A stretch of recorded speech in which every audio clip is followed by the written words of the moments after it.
where the truth once stood. A kingdom of confusion carved out of falsehood. But he walks through the ruins like a prophet reborn. A voice watching fire, a mic on this door. The chaos watches with an all-seeing glare. Guardian of reason in a world unaware. When the overlord stalls at the edge of the frame, the faithful rise up, they already know his name.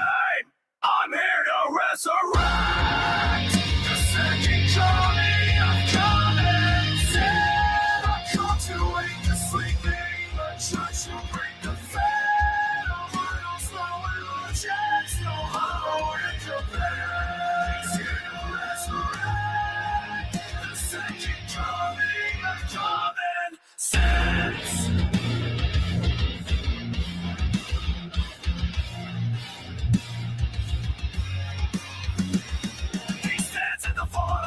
Misled, thinking truth from the wreckage, raising thought from the dead. Every word is a weapon, shot men declare, exposing every shadow we pretend not to fear. And the overlord rises with the suffered command. A beast of judgment, the mortal chemist dead. On his growl rips through the silence of the night. The loyal understand, trigger keeps the battle is right. I'm here to resurrect the second coming of common sense. I'm making the chaos of found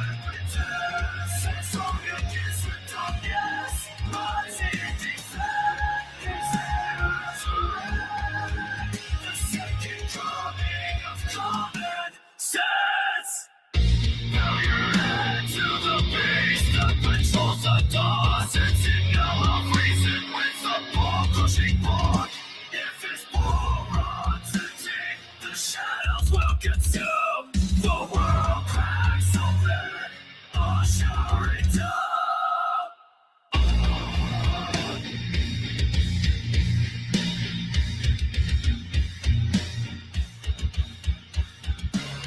So with the command, don't deploy a core. If you know what's good, feed more the overload.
Welcome back to the party, everybody. This is Morty, and I am your host, Lutch, aka the Indian Jesus, here to resurrect the second coming of common sense. Everybody hit that like and subscribe. You know I would do it for you, and let's party. Welcome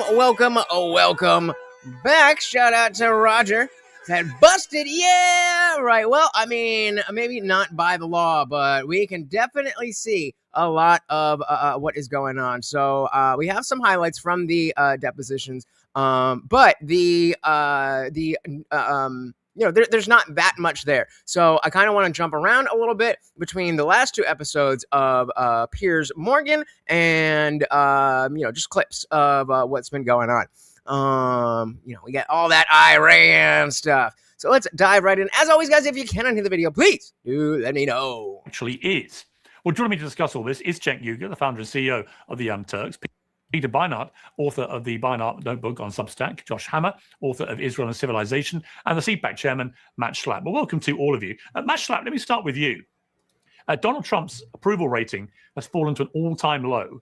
A significant majority of Americans have turned on him over this war in Iran. A new Daily Mail JL Partners poll found the president's approval rating now stands at 44%, down 4 points since Friday, and the lowest rating recorded in Daily Mail tracking to date. So this is something that was unpopular anyway, has become increasingly unpopular since it started several days ago.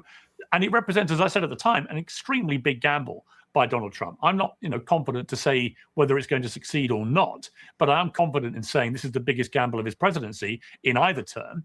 Yeah, I mean, wherever this goes, wherever this ends up, this was definitely a big gamble. And I've been saying that I don't necessarily love the idea that, we are gambling, but given the situation, it does seem like Trump is the best one to be gambling. Shout out to Elizabeth Groner. Welcome, welcome, welcome. Said General Bone Spurs is in charge and everyone hates him. Okay. And will determine, I think, his legacy. Are you concerned about this? I mean, when you see the changing position of the Republicans, which has been, flip-flopping around all week as to what the real pretext for this war is, and they're not even calling it a war yet. Wait, did I miss it? Hold on.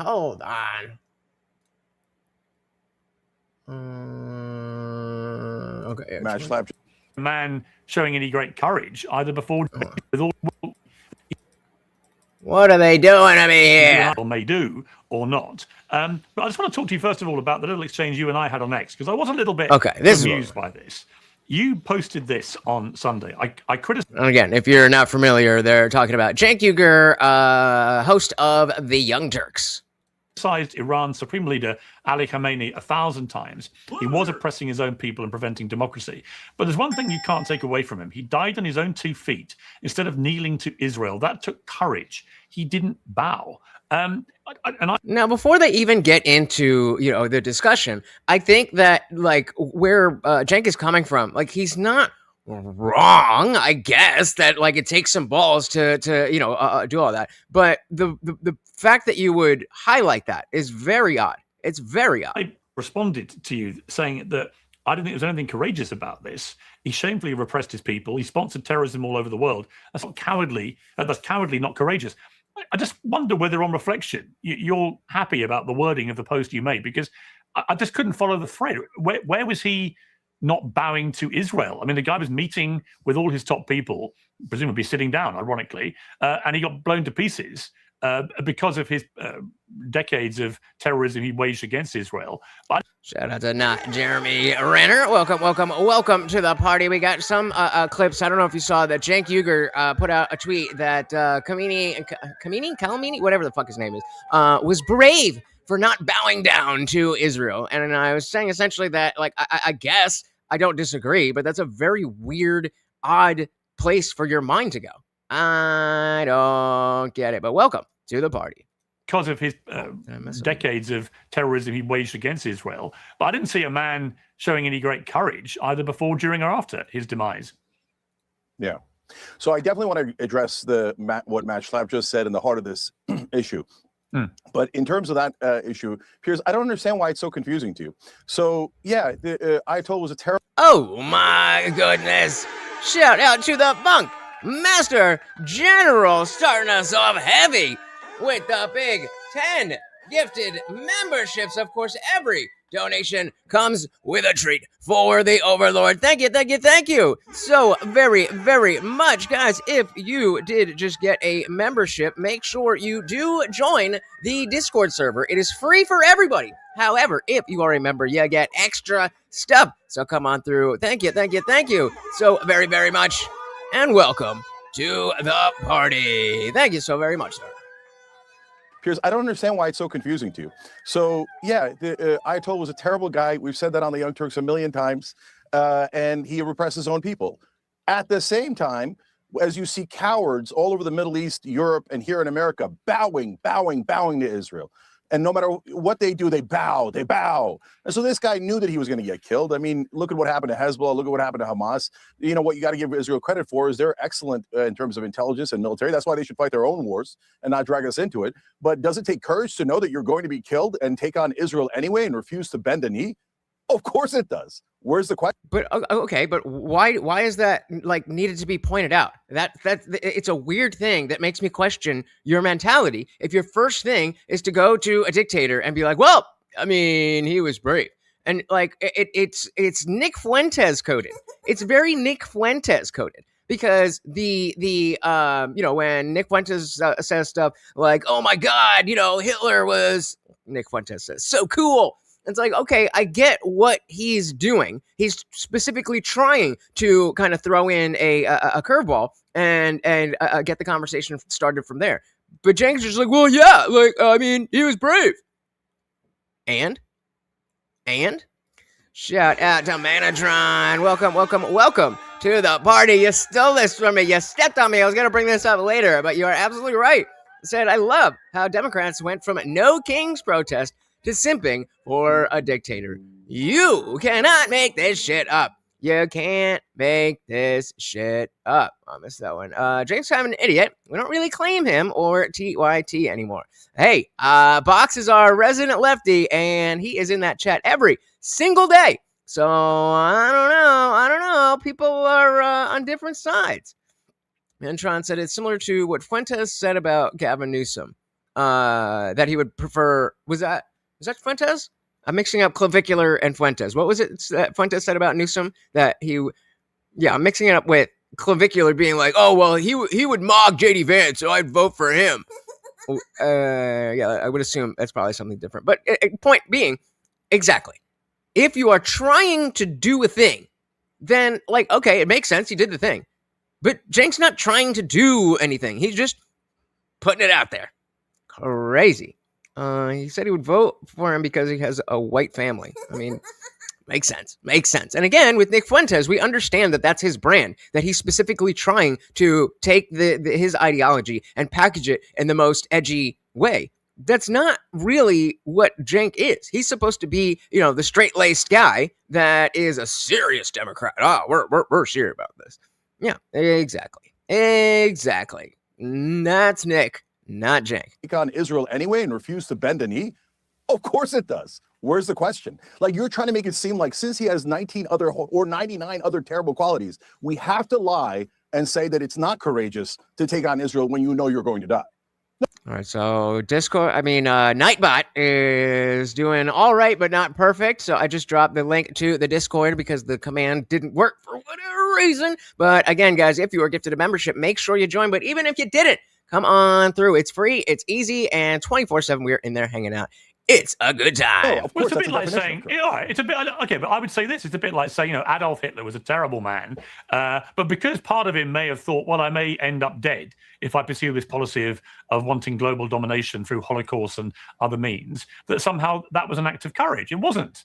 The guy was a genocidal maniac. I'm struggling to see what is courageous about this Ayatollah.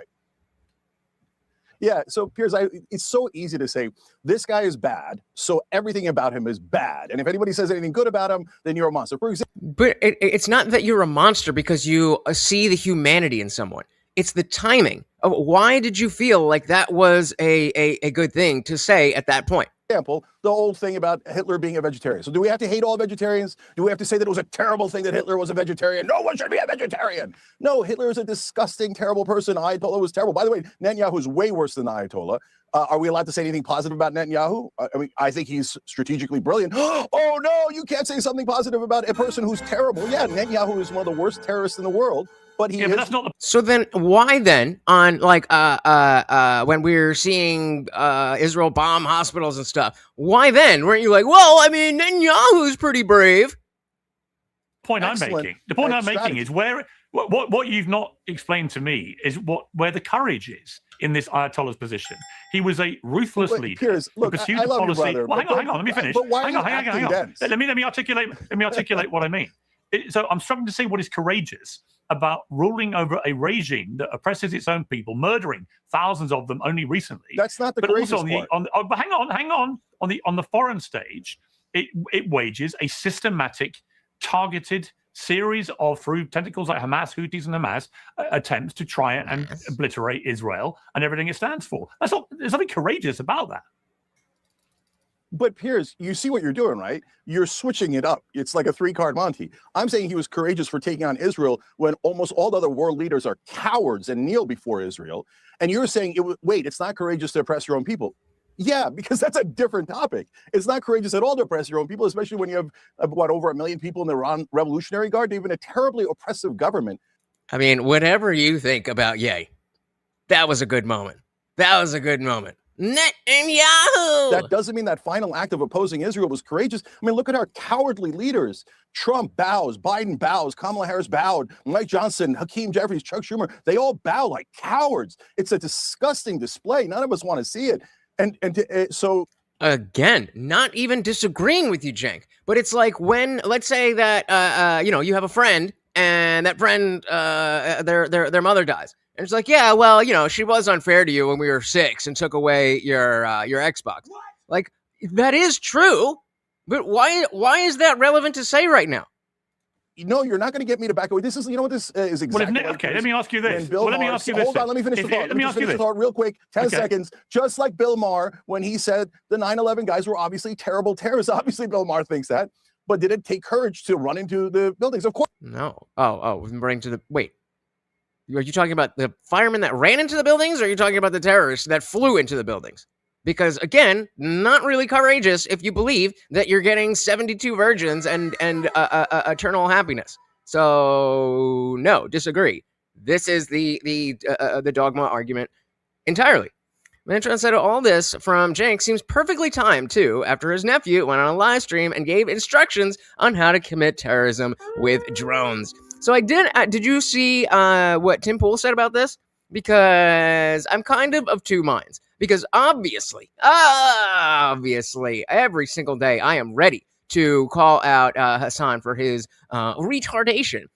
But I only saw a clip. Shout out to more Pegasus. I only saw the clip of when he was actually saying it. And Tim was kind of saying that he wasn't calling for this. He was just saying in general that the self-deletion bombers are probably going to be a thing of the past, unless it is something that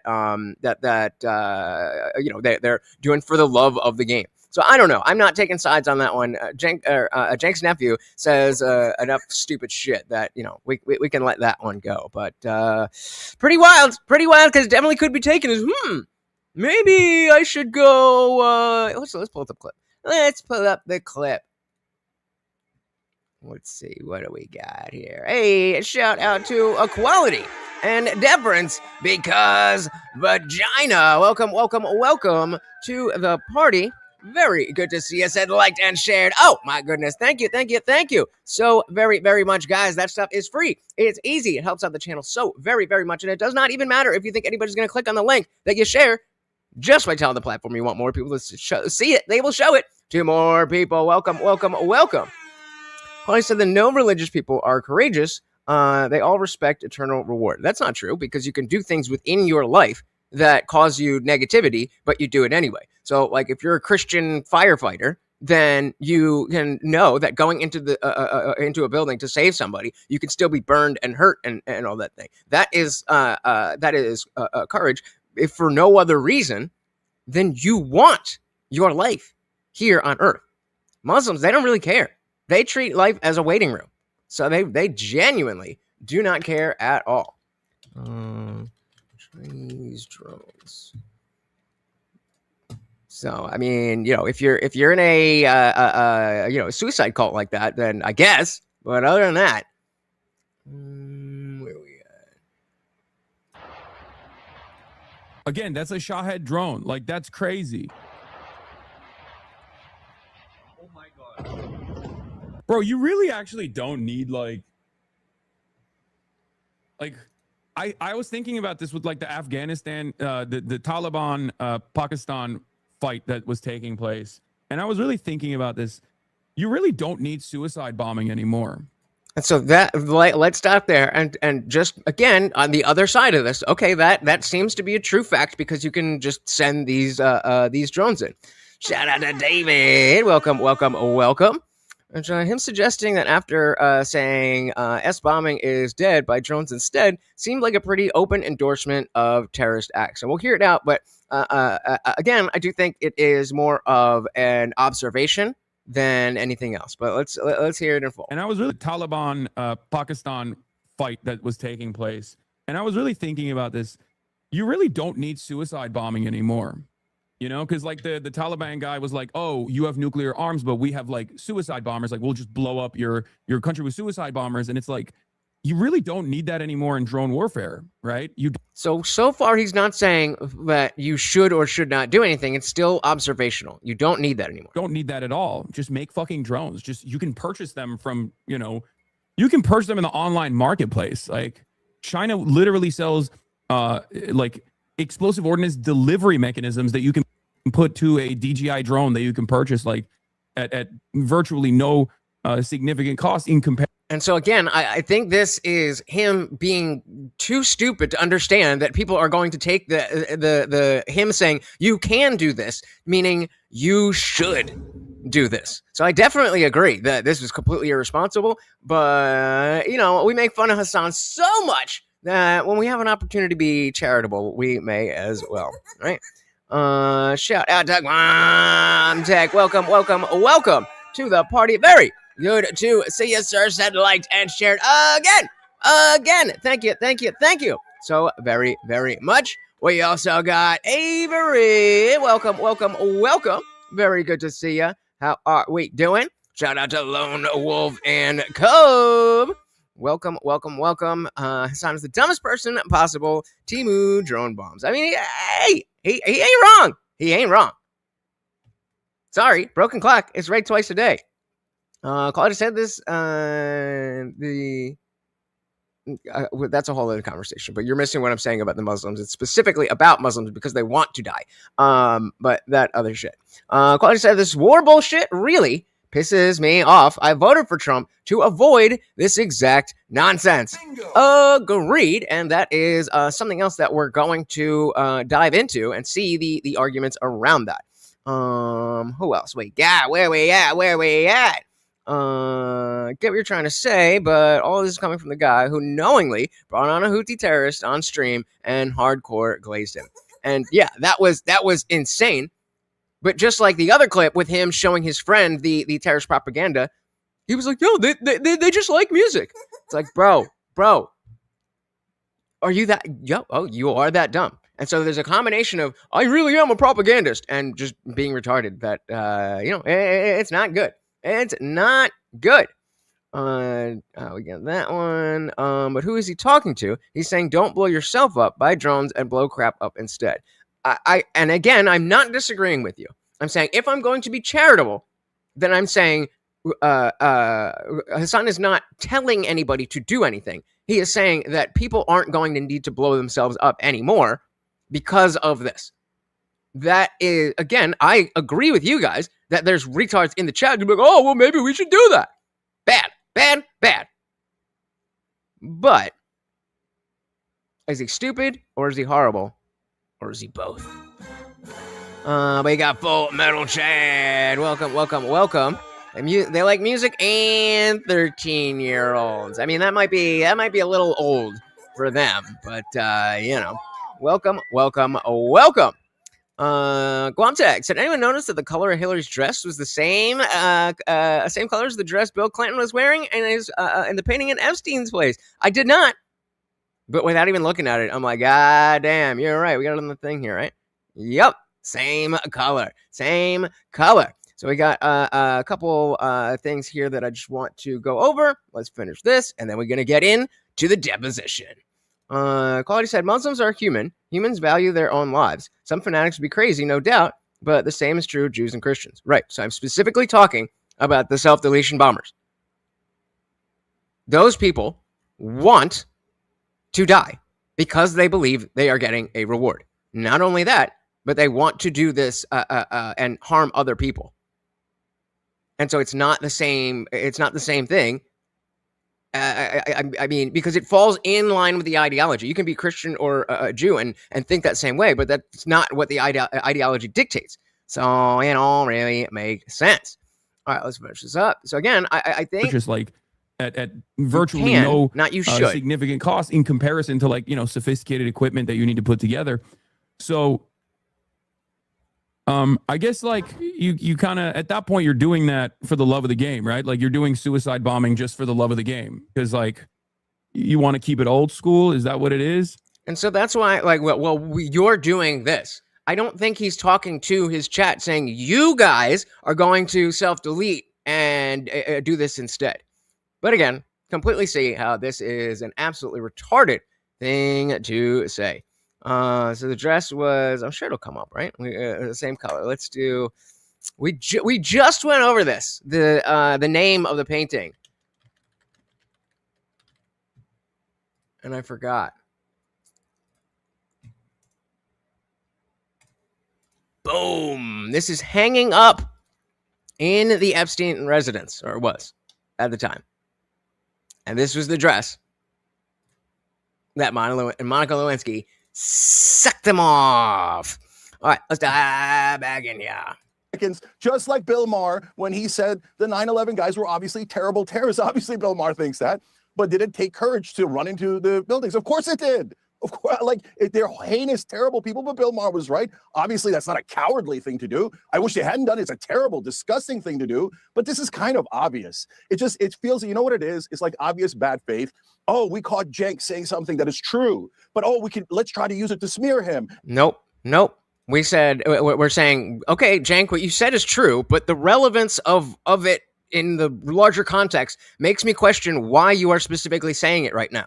Not that you are wrong, why you are saying it right now. And pretend that he meant that the Ayatollah was an angel. That's not remotely I don't think true. it was true. And if it was Netanyahu who got killed in this war, I'm pretty certain Cenk Uygur would not be lining up to call him courageous because of the way he stood up to the terrorism from Iran. But he hides behind America. He hides behind everyone else. Netanyahu has no courage at all. But on the other hand, hold on, as I just told you, you would not call him courageous. That's my point. I just told you, no, because Israel is like the safest place on earth. It has Iron Dome, it has nukes, it has the best military in the Middle East to say safer than America, and it has all of America backing it, all of Europe backing it. So that's not any courage. Like, oh, I ordered America into the war. That's not courageous. Oh, and they don't have the entire Muslim world behind them. Like, what are we talking about? It is strategically smart, though. So, would I make a positive comment about Netanyahu, even though I think he's the biggest terrorist in the world? Of course I would, because he was brilliant strategically. He is today. He uses the Americans as suckers. He's stolen like $300 billion from us, caused us to fight his wars at the tune of $8 trillion. He pushed us into the Iraq war. He just pushed us into the Iran war. So that is brilliant. And I get that he wants to protect Israeli interests. So I give the devil his due, whether it's Netanyahu or the Ayatollah. And again, yeah, just a very stupid hill to die on. So I want to just show you guys that, and then before we get into the depositions, we had so we heard from Dave Smith a little bit the other day, but I'm just going to start off with him because he has a lot of stuff to add. Check out a little bit of this, and then the depositions. Here's such a puppet. I mean, I don't disagree. But he occupies a very interesting space where it's quasi-legacy media, but it's obviously on YouTube, and so the access for non-legacy people is there. But he is kind of the Jerry Springer of online discourse right now. Did you just say Israel is the safest place on earth? All of their neighbors have tried annihilating them since World War II. Yeah, but they're safe, though. Cenk said it. Insane. All right. Well, if it doesn't work, Donald Trump has destroyed his presidency, which I think is the most likely scenario at this point. And I don't say that with any, glee. I mean, I think that's really bad for the country. And I understand that this is kind of devolving into like a partisan fight, but look, I mean, the justification for this war is totally incoherent. It's actually worse than any of the wars in the global war on terrorism, just in terms of how incoherent the justification is. I mean, all of the wars were based off lies, but at least the lies kind of, I mean, at this point, it's like, I don't even know what, I mean, I guess Ben will just defend whatever war Donald Trump launches, but their nuclear program was. Yeah, so if like neoliberal, this guy's kind of like a, more straight-laced conservative, but a little bit more outside of the main, like the Rhino class. Then, of course, we got Jack Posobiec and JoJo from Jers, my worst follow on X ever. You're taking out the worst sponsor of terrorism. Right. You already, that's a good idea. I know. We've all heard the talking points. Okay. Are you saying Iran is not the worst sponsor of terrorism? Like, serious question. Like, you act like you don't know that. You do realize that Iran fundamentally funds, trains Hezbollah, Hamas, and other terrorist groups. Oh, Jesus. The dress? No, the dress was blue. The same color as Hillary's thing. Christ. Yes, I know. I mean, that's not like breaking news. Can I just talk for a second since you already spoke? Sure, but like, don't honestly, act like you're a smart guy. Like, you should know that. You're downplaying Iran's yes, I'm a threat smart to the guy. world. Dude, shut up for a second. I've heard a million times. So you're saying it's not who true? go on Fox. You're I've saying heard it's a not million. true. Dude, can I just fucking talk, dude? This is so boring. I've heard a million Don't of say dumb Fox things News. then. Okay. I go on CNN one more too, time. by the way. Okay, so like, it's not just Fox News, buddy. Okay, so I've heard the talking point a million times that Iran is the #1 sponsor of terrorism. It is something that the war hawks love to say. I have actually never once heard a coherent definition of terrorism and then a demonstration that they're the worst of it. The IDF is the worst terrorist organization in the region. Let's get real. The United States of I mean, to be fair, Iran's not great either. America is arguably the worst terrorist organization in the world. If you want to look over the last 25 years, how many innocent civilians we've slaughtered. You're getting us into what the neocon. Yeah, that's right. You're getting us into the neocon 7th war, which they've been dying for the last 25 years. You might want to take down, by the way. No, actually, if you love this country, if you're a real patriot, you'd have to hate this government. You said America killed. I mean, that's a bar, whether you completely agree or not. If you're a real patriot and you believe that the country or the government is not doing well, then you have a duty to speak out. It's like the worst terrorists in the world, more than Iran, dude. Yeah. DC killed a lot more people than Iran did, and that's George W. Bush and Barack Obama and Joe Biden and Donald Trump. It has nothing to do with okay. Dude. Just all. And I wish that the neocons, when this was presented, that it's not the same thing as a leftist just being like America bad. It is a state of fact that because of the fact that we are, the military leader of the world, that shit goes down. And so instead of combating that with saying like, okay, Dave, but why were we doing that? Or okay, Dave, but what was the situation? What was the country do? Any of those things? Just nuh-uh. And Barack Obama and Joe Biden There's and mass Donald graves Trump. that It has nothing to do with okay. Dude, just all you can do is just interrupt because you know you have no point on your side. Anyway. Yep. I say USA gave a motherfucking Taliban $90 billion in hardware. Yeah. Pierce. Look, what actually, I mean, that was Biden, but yeah, that's America. Are there not mass graves in Iran?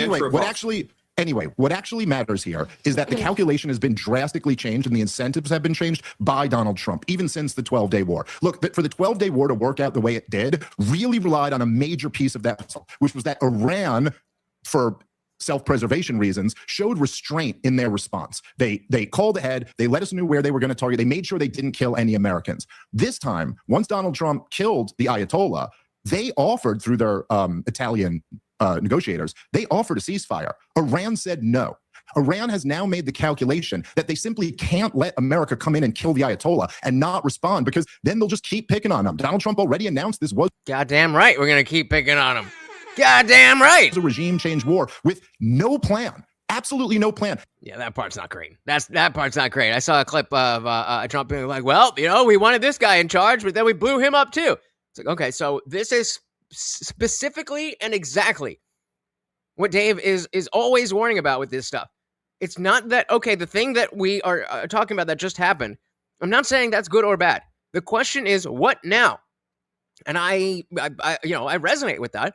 I think I am a little bit more willing to see the larger picture, but I do want these questions answered. As he has admitted, as Rubio has admitted, they have no plan for what comes next. And this is the scenario, I got to say, man, I hate to be vindicated like this, Pierce, but this is the scenario that all of us were warning about since well before the 12-day war. That now you've gotten yourself into a situation, Americans are dead. I think Mr. Miller misspoke when he said 4 people are dead. 4 Americans are dead over there. Probably more to come. Donald Trump says more to come. We've had a couple Americans killed in Austin in a blowback terrorist attack that's happened already since then. And like, dude, the lack of wisdom here from the Trump administration, like, you have no idea what you just kicked off. There is absolutely no reason to think that this thing is not going to be a catastrophe, just like the last 6 theaters in the global war on terrorism. And I don't like that argument either, because the Bush is not Trump, Afghanistan is not Iran, and just saying like, oh, well, that happened, so this is going to happen. That's not a strong enough argument. And so I would wish that some of the people on the panel, or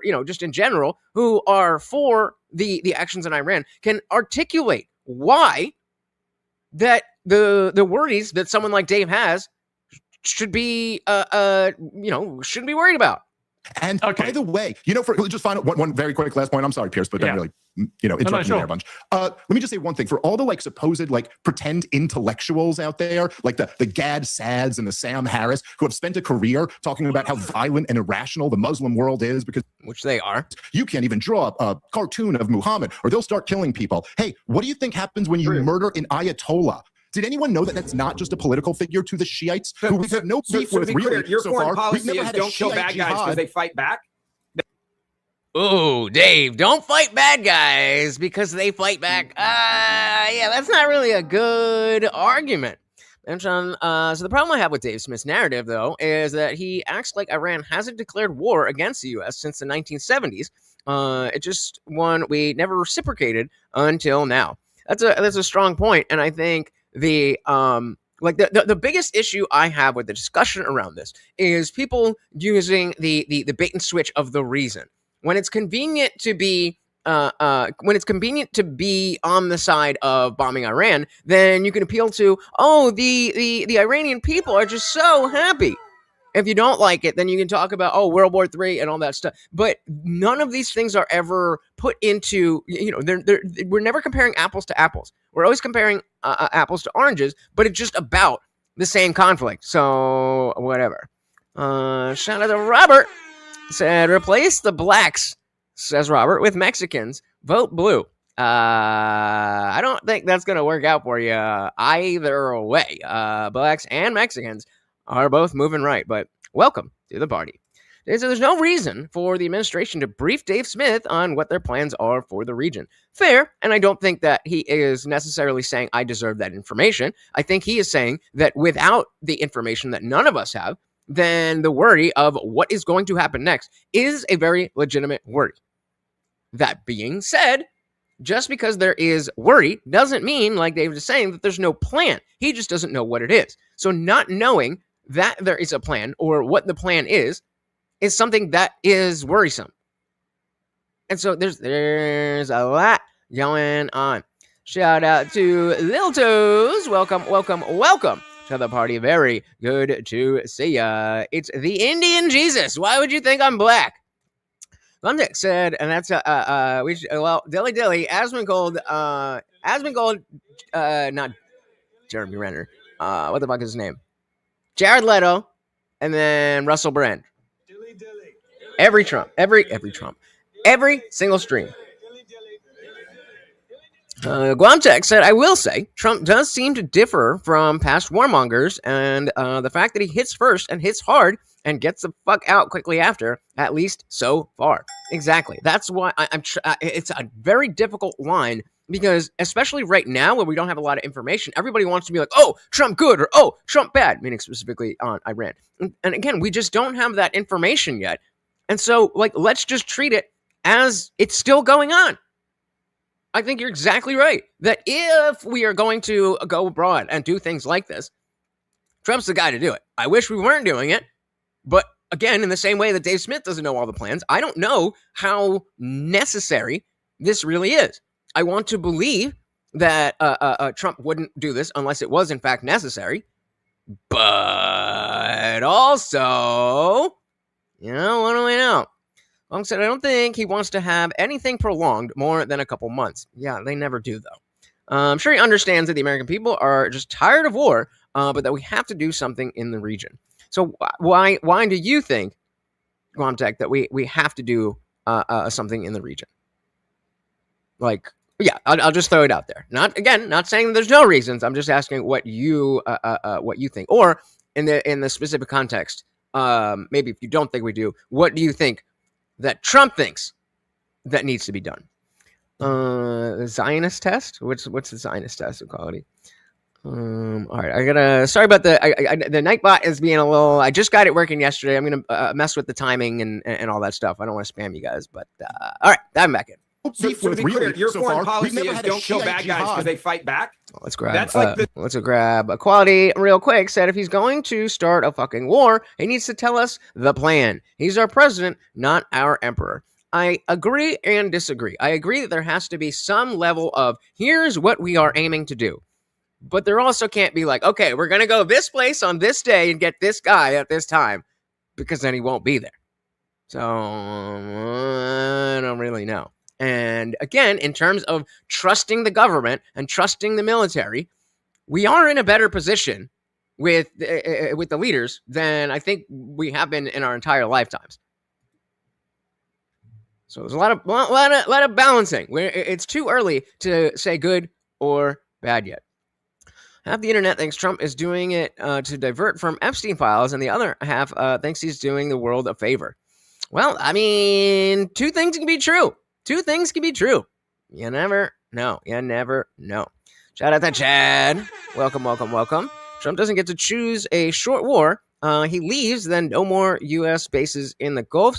Gulf monarchs fall. Israel, well, only time will tell. Bingo. Indeed. Welcome, welcome, welcome. Wow, Rumble is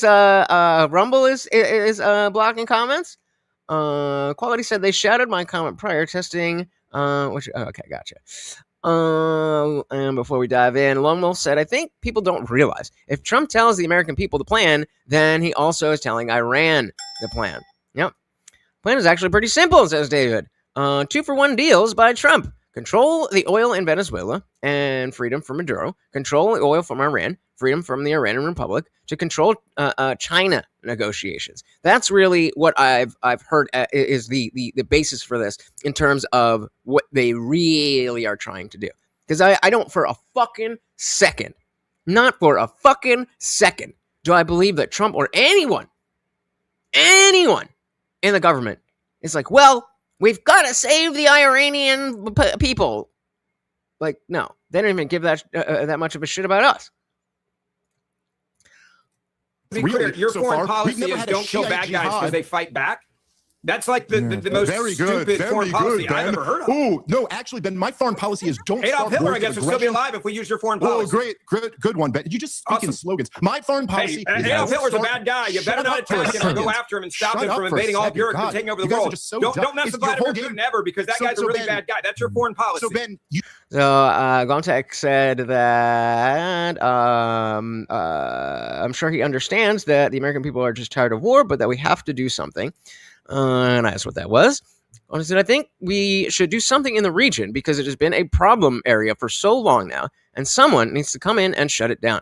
I'm not an expert, but I do know some shit has been going down for way too long now.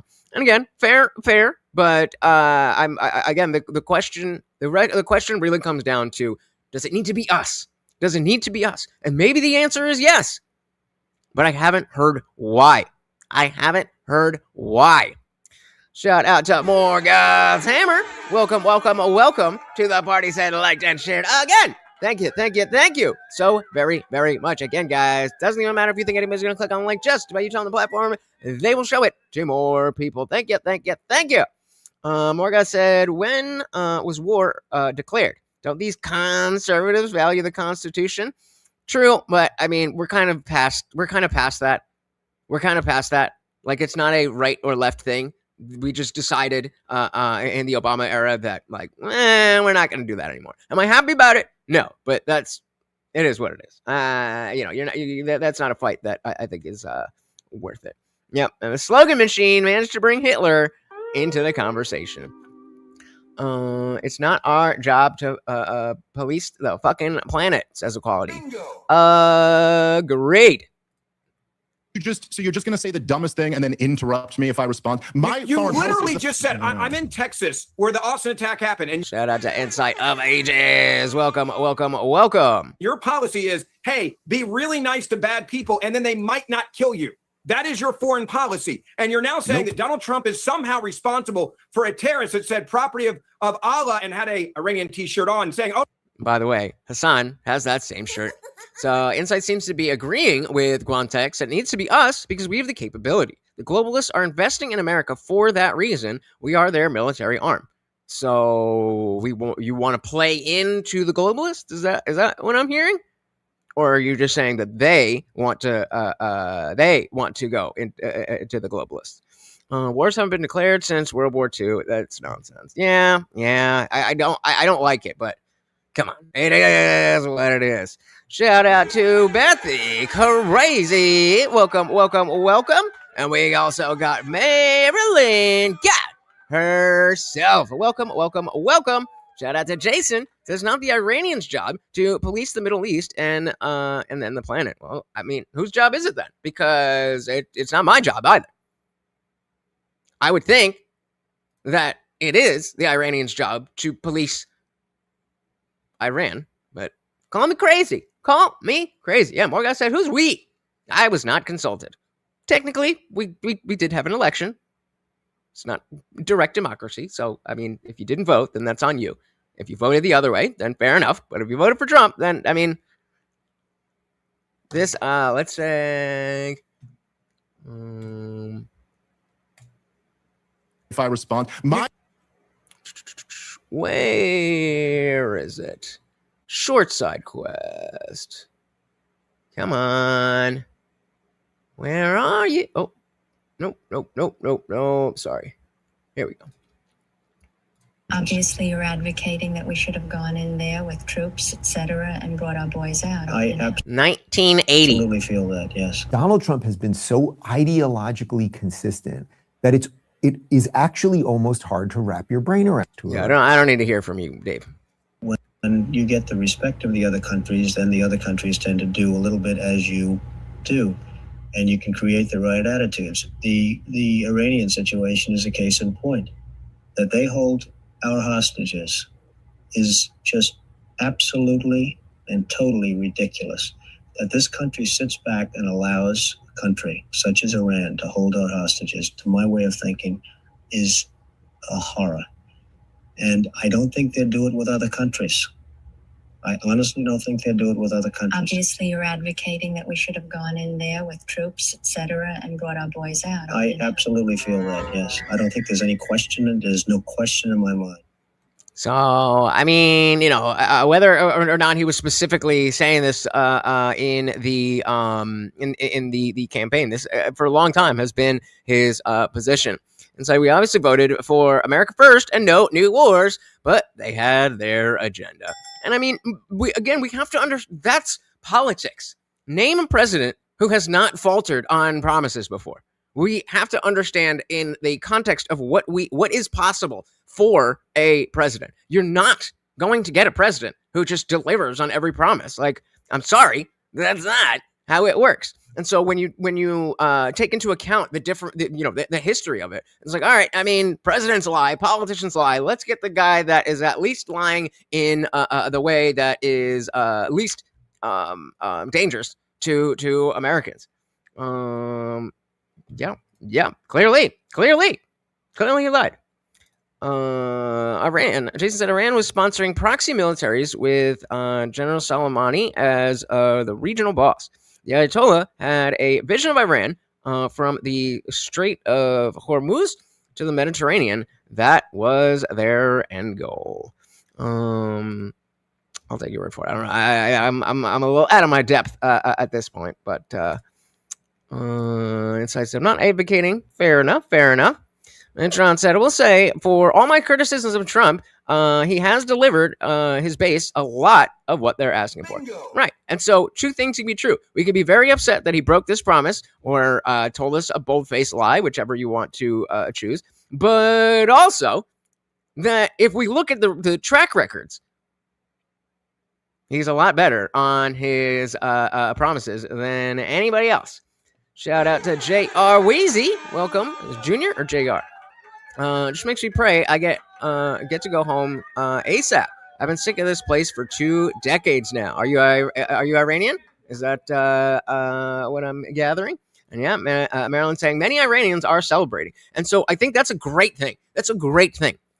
But also comes back to why is it our responsibility? I'm so glad that the Iranian people are happy. But why is that our responsibility? President Trump has Providence on his side, as well as grateful Iranian people. Indeed. All right. What is more God's Hammer said dilly to Insight of Ages? I don't know if this is one specifically, but in general. And then Jason, more God's Hammer said bullshit. Iran hasn't invaded another country in hundreds of years. Contrast that with Israel or the U.S. Solid points. Solid points all around, which makes it very difficult to nail down, okay, this is good, this is bad, this is, whatever it is. All right, so that was just the side quest. Let's finish this up and then get into the deposition. For a terrorist that said property of Allah and had a Iranian t-shirt on saying, oh no, that's Donald Trump's fault, not actually the terrorist's fault. That is the problem with so many of you on the left. Let me, Pierce, because Pierce, you don't I'm not on the understand left. that sometimes you have to take out bad guys. I'm 7 clicks to the right. I actually want to give two other. I want to give 2 other panel. Trust me, you're not. Shut up. Hey, shout out to Angry Amputee. He is back, baby. Very, very, very good to see ya. Hope the family is doing well. And, of course, a treat for the Overlord. Welcome, welcome, welcome to the party. Always a pleasure to see you, sir. Obama is the reason we're responsible for fixing this mess. That's fair. That's a fair point. Because, again, if we're saying that, like, well, why do we have to be the world police? That's fair. But if we specifically created an issue, then that puts a little bit more emphasis on us. Fair enough. Equality said many Americans would celebrate if Trump were assassinated too. Meaningless statement. God damn. God damn. I didn't even think about it that way. That's crazy. You're absolutely right. There absolutely would be people out in the streets celebrating if they killed Trump. And so I guess that goes back to why I don't necessarily feel that it's a bad thing that Iranians are happy. It's just a something that shouldn't be on our plate. That's what I'm saying. Not just to liberate Iran, the Ayatollah was a lunatic, to put it bluntly. Sure, absolutely agreed. Guantek said, I'm all for pulling the thorn out of our side, but I'm completely against laying down more thorns for other nations or even us to fall back into. Yeah, and again, where is this going? So if we had stronger plans and a better idea, then maybe it would be a little bit easier to get on board. Because of the fact that we can't, then we just got to cross our fingers and hope. And that is not the position you want to be when you are when we're dealing with politics. The property of Allah, shooting was too on the nose. Yeah, but also they're just getting more brazen. That is exactly who you would expect to see doing that. So again, before we get more information, I'm just going to assume that my eyes aren't lying to me. Yeah, exactly. Strong point from Morga. Shout out to Bugs. Oh, wrong one. Shout out to Bugs. Welcome to the party. Very good to see you, sir. Morgal's Hammer said to Jason, all religious leaders are lunatics. Bingo. True. And so you imagine Kamala as commander-in-chief. Yikes. The women in Iran are the happy ones. But could you... Wait, what did that part mean? Like, it would be bad. For sure, but what is it? I don't know what you mean. The women now in Iran are the happy ones? Or are you saying if Kamala was commander in chief, they would be happy? Beepish, welcome. Said Iranian people would ultimately defeat Ayatollahs, but it's really nice that Trump gave a lending hand. And so again, fair. But if they would have defeated it on their own, then why are we involved? Let give them equipment and whatever it is. I'm just very scared of getting too involved because of exactly what Dave was talking about. Do I think Dave is completely on point? Not necessarily, but he does bring up solid points, solid concerns, we should say. I actually want to give two other. I want to give two other panel. Trust me, you're not. Shut up. Look, two other panel members have so far said. Okay, guys, two other panel members have said nothing. I didn't really get to say anything either, but all right, whatever. Well, you said a lot, and it was interesting. I want to bring in Jack Posobiec. Jack. It's interesting to watch how the conservative right is reacting to this. You got Tucker Carlson, one of the big figures of the conservative right, going off the deep end about this attack, calling it disgusting, calling it evil. That would have been unprecedented 20 years ago to hear someone who was such a big figure of the conservative right in America going after a Republican government's decision to do something like this in such a virulent manner, rhetorically. What do you feel about this? I think a lot of what Dave Smith is saying is what the fears a lot of people on the right have about this too. The polls show this is a very unpopular move. Even Republicans are heading now nearly below 50% support for this, which is and I'm one of those people. But I am looking for a reason to be like, oh, okay, I didn't understand that part. This makes it a lot better. Unprecedented for a military action like this under a Republican president. You earned it, How brother. are you feeling about this? Well, Piers, last time I was on here, that's exactly what I said. I said that if Thanks this turns to you. into a full-on regime change, forever war, kind of prolonged, protracted situation, that's something that's going to prove to be very unpopular in this midterm year. And I'm certainly not going to change my analysis on that. That's just true. That's just the absolute truth of the matter. The question is, I think, and still remains, will this be a Venezuela-style situation where there's going to be one military operation, a brief operation, and then probably not protracted, or I should say, immediate ceasefire, and then a situation where a new leadership is brought in and the U.S. is working with that leadership. You did hear the president say that, I believe, to Brett Baer earlier today. And yes, he's been making a lot of statements across all of media and saying different things in different places. But we have heard, and I've heard from the administration, some rhetoric regarding this Venezuela model, which does seem to be very well celebrated. And of course, he pointed that out at the State of the Union last week. But look, Charlie Kirk is, is someone who lobbied very hard back in June, along with myself, to say, do not push this, and warned very succinctly, I believe, and very strongly, that younger voters are not going to be on board with this because they are war weary after looking at Iraq, after looking at Afghanistan, after seeing the pullout in Kabul in 2021 and saying, what is it worth? What is it for? So you see this split really within MAGA, where older voters, it's 50, 55 up, very, very, very supportive. Then younger voters, very, very against. Gen Y, kind of in the middle. Global War on Terror veterans, generally in the middle. That's what's going on. President Trump ultimately is the only one who knows how it's going to shake out. J.D. Vance, of course. Does he, though? Does he know how it's going to shake out? Does he have an idea of where we're looking this to go? I don't know how. I don't think he knows how this is going to shake out. I think he has a better idea than we do because we don't have classified information. But unless he has a crystal ball, no, the fuck you don't. Ultimately is the only one who knows how it's going to shake out. J.D. Vance, of course, up there as well. And so that's going to be the situation. Look, those guys know what the situation is on the ground. And those guys obviously realize that they're the ones conducting this election right now in the midterms. And certainly they know what the stakes are. Yeah, I mean, a little toes. I mean, the obvious answer is because they do have a nuke. But the principle is exactly the same. Why is it our responsibility? Okay, Jojo, thank you for your patience and welcome. All right, we're just going to hear from this dumb bitch that unfortunately I partly have to agree with. And then we get into the depositions. So yeah, she Jojo from Jers. She's not like, big, famous or whatever. She just has the worst fucking takes all the time. And still, she's about to make some solid points. Back to Uncensored.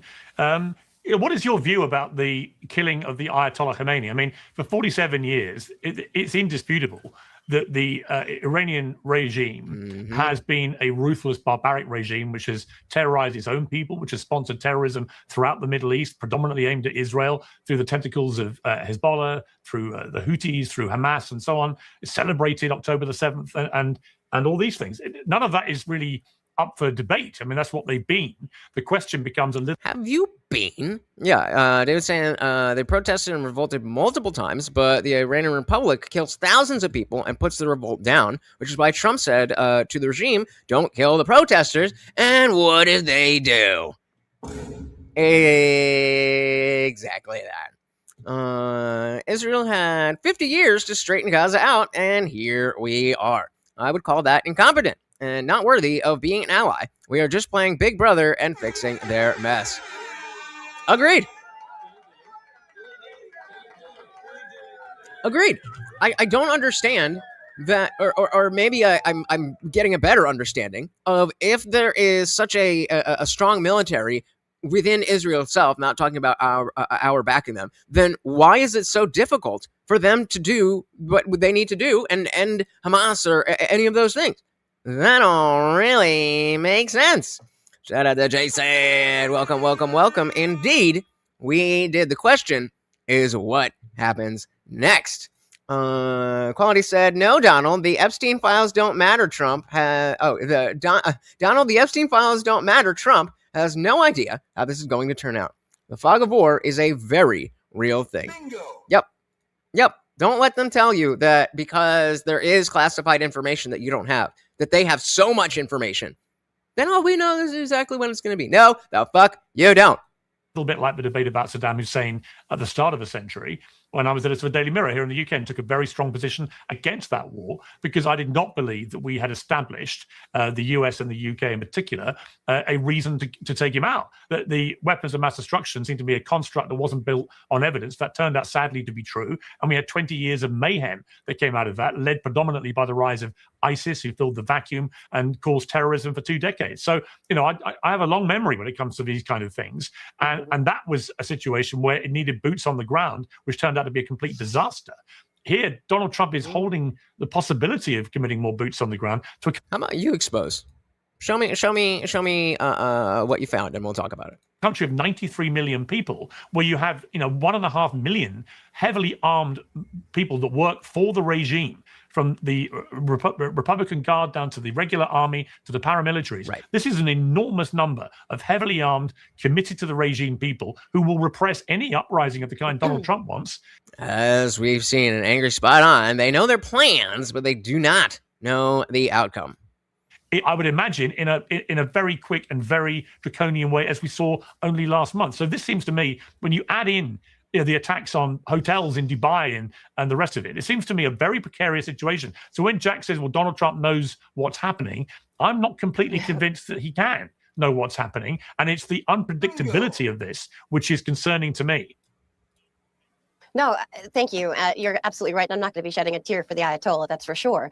But if we're going to be talking about, oppressive, despotic regimes who hate America, and our country's goal being going in to have regime change, we could go into a lot of countries. I mean, Donald Trump is literally rolling out the red carpet for Vladimir Putin.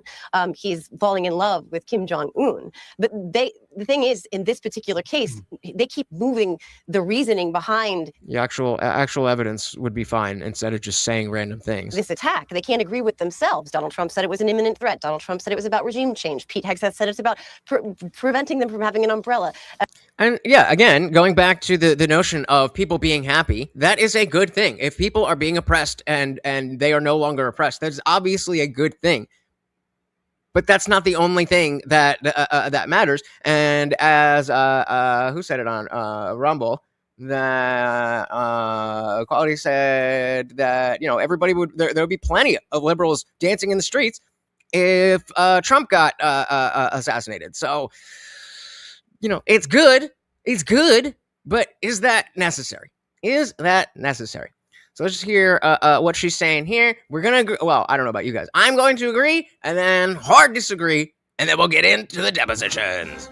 Preventing them from having nuclear weapons. Ted Cruz says there's no evidence that they've seen that they even have the capacity for nuclear weapons or for enrichment. The thing is, they haven't thought this through. Donald Trump doesn't think things through. There is no end game. There was no clear objective. I'm still waiting for him to explain this to anybody coherently. He hasn't done so. But to your point originally about this being America first or not America first, this is yet another one of Donald Trump's campaign promises that he has not delivered on. And if I'm somebody who voted for him, I'm looking right now at all of these things that he said he was going to do and hasn't. This one in particular, no new foreign wars. I remember every MAGA idiot in my replies telling me to cry harder because they got the guy who was going to get us out of these long protracted wars. Now, yes, I am angry that we're here, but since this is now year 5 of Donald Trump being president, and this is where it starts.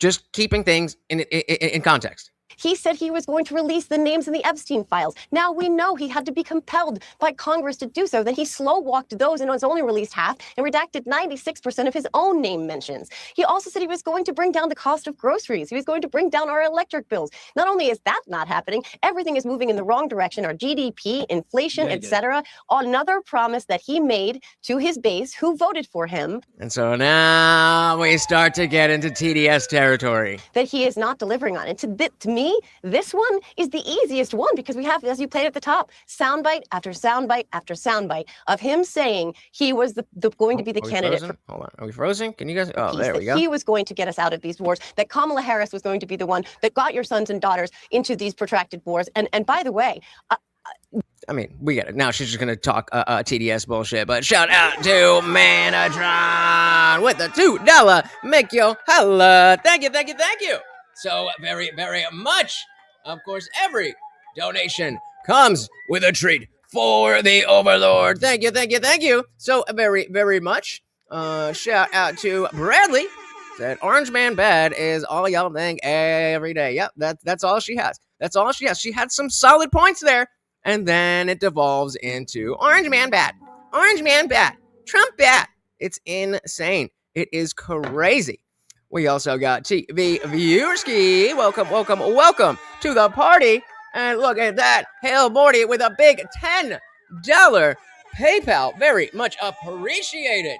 And again, a treat for the Overlord. Thank you. Oh, look how happy he is. Look how happy he is. Thank you, thank you, thank you. So very, very much, guys. Welcome to the party. Anybody else new? We got E-Dog is back. The old TDS insult deflection. Next will be the whiny voice. I don't even know what you mean. What are you talking about? As Joe Pesci said, everything that gal just said is bullshit. Bingo. Well, actually, no, I take that back. Everything she just said is bullshit. But he did promise. He did promise. Let's look at he said all sadly, there will likely be more. Before it ends, that's the way it is. I think this destroys Donald Trump's presidency. I mean, if he goes over there and just kills a bunch of Iranians, a bunch of Israelis are dead, a bunch of U.S. soldiers are dead, but the regime still stands. I mean, I think that's death for the rest of his presidency. This is not going to be sending troops into Iran. Except that President Trump has told the New York Post literally 2 hours ago he's not ruling out sending U.S. ground troops. If this turns into a full-on regime change forever war, that's something that's going to prove to be very unpopular in this midterm year. Shout out to Glow and Dark. Welcome, welcome, welcome to the party. I could have sworn. Not have service. They deserve voters. Whatever. Okay, I thought there was more clips there, but yeah, him just saying, essentially, we are no new wars. I'm the peace president. All of that stuff. And Bradley, subscribe. Dilly dilly to you. Welcome to the party. Oh, getting all messed up here. Trump said Kamala Harris would get us into a war in the Middle East. Trump thought this would be like Venezuela. Maybe he shouldn't have fired numerous generals because they didn't align with him. Again, I don't know if this works out well, then it's not a bad thing. It's the fact that right now we don't know what's going to happen. We don't know what's going to happen, and that is a worrying thing. All right, guys, this is what you came for. I think you should have. We've got the Clintons. We've got Hillary. We've got Bill, and they were deposed. It was about 5 hours each, so obviously we're not going to go through everything, but we've got some highlights, and it's not so much about what it is that they're saying. It's a lot about body language, a lot about what they're not saying, and a lot about stuff that will conflict as more of this goes on. Do I expect to see someone like Hillary Clinton or Bill Clinton in cuffs in jail? No, that's not going to happen. It's just not going to happen. But because of the fact that this is moving forward, we should at least be like, yes, we like this. If anything is going to happen, it's going to be about us. Who else we got? Is this the guy be roasting people? What you talking about, Willis?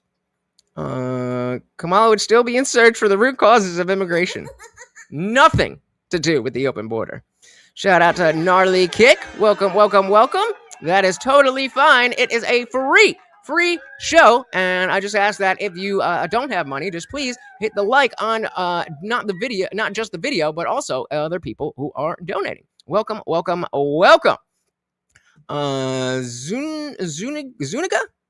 Is that right? Zuniga said, doesn't matter which person was elected, this was going to happen either way. I think you're right. Yep. I think that, it was a nice promise, and it was able to have weight because Trump hadn't gotten us into any new wars. But I think you're right. I think you're right. Let's be real though, Trump is a PDF, and I haven't seen any major improvements going on to the country. So Are you so you've been reading the anonymous tip lines that have been debunked? Got it. Since I'm reserving judgment on the Iran stuff, I will definitely be pissed at Trump if it ends in a ground war. I said shit. Me too. Patience, my dear friend. It is a virtue. Hillary lies for sport, right? This is her Super Bowl. This is her Super Bowl. I have gotten this before. I don't know exactly what it sounds like, but I have heard. We got fully told, so I can go as hard, fully choked. That's even better. I mean, you can go as hard as you want, but I mean, you know, if TOS is the rules here. What else we got? We got Randall. Welcome. Said if the Jews slash Muslims provide ground forces and America in the skies and sea, I don't have much issue with it. I do understand the practicality of that.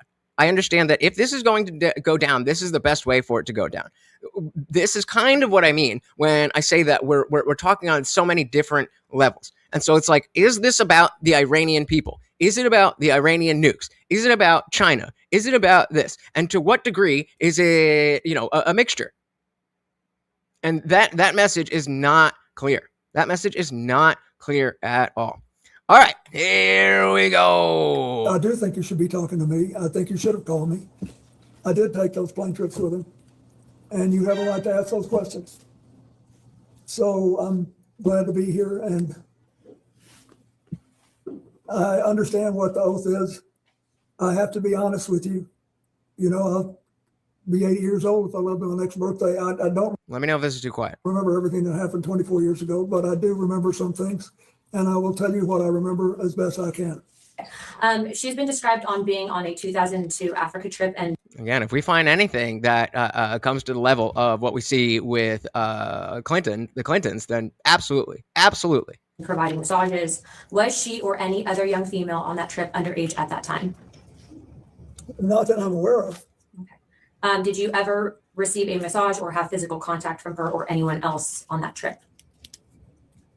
Nope, just only 30 times I was on the fucking plane, and only the one picture that you have is the only time that it ever happened.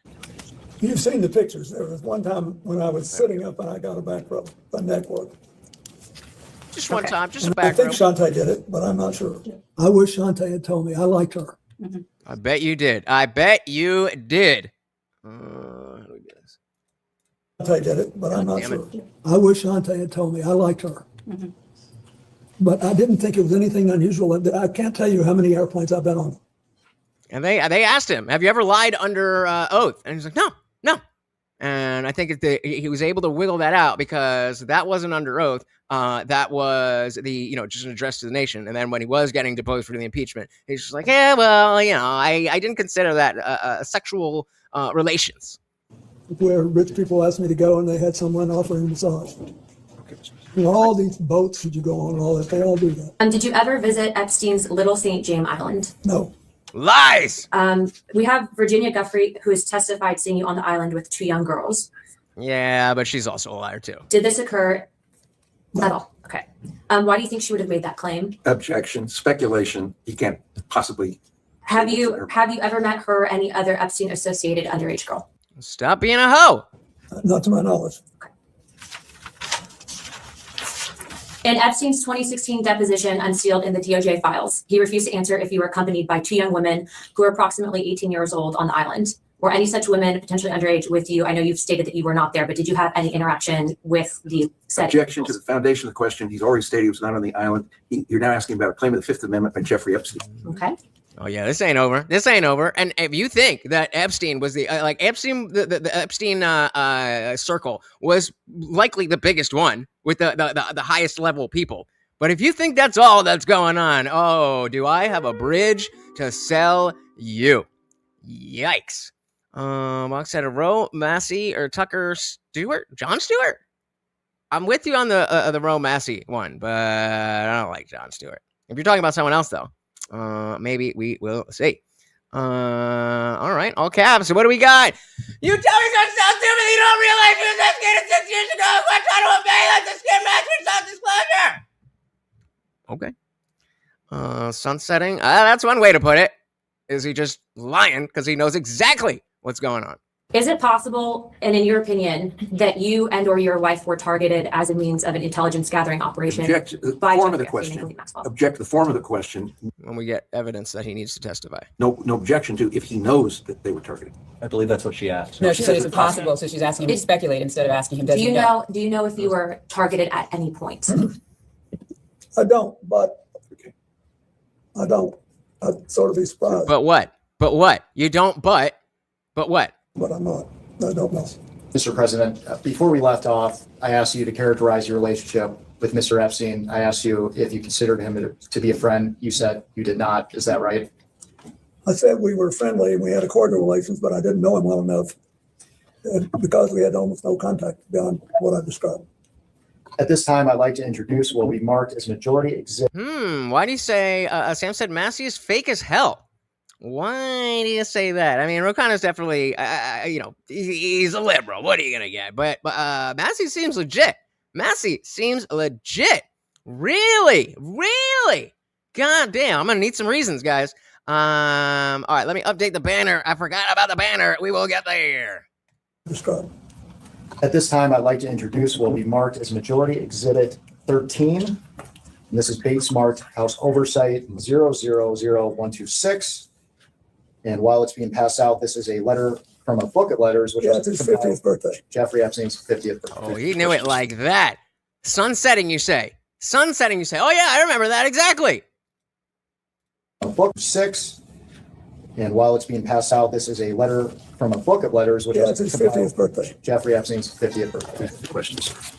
Yeah, he's like, wait for the question. Don't just fucking spill it all out, bro. No. Mr. President, do you recognize this letter? And for the record, does this appear to be your handwriting and signature? It is. And why did you write this letter? When did I? Because I was requested to contribute a nice letter for his birthday book. And who asked you to write the letter? I don't remember. Would Miss Maxwell have asked you? I don't know. I think someone on my staff asked me. Shout out again to all of the donations. Remember that every single donation comes with a treat for the Overlord. And if we hit that goal, not only does he get a very special treat, but I'll have to do a push-up. Every $2 is another push-up that my puny ass got to do. Help bulk me up, please. Thank you. I think someone on my staff asked me. Now, there's a word that our committee has not been able to identify, and in our defense, the Wall Street Journal has not been able to identify. Imagine being on his staff. Can you please read the letter for the record? Yes. It's reassuring, isn't it? To have lasted so long across all the years of learning and knowing adventure. No, I disagree. I like the way Massey votes. I like that he is not, just a sycophant for Trump. And even if I don't necessarily agree with everything that he says, I think we need more people who are willing to stand on business and vote their conscience. So long across all the years of learning and knowing, adventures and errors, and still to have your childlike curiosity, the drive to make a difference, and the solace of friends. Right. Yeah. What's wrong with Massey? Going Dark said he's a gay crypto commie. Okay. So like any real answers, or what are we doing? Jezebel said Trump a cradle robber. There's so much evidence, but the real evidence they're hiding. Is he going to be convicted after his term? Trump hair so orange because he eat young fruit. Galaxy Brain take there. Shout out to Boggs with another. What was that, another one? Either way, the big 5. Thank you. So very, very much, sir.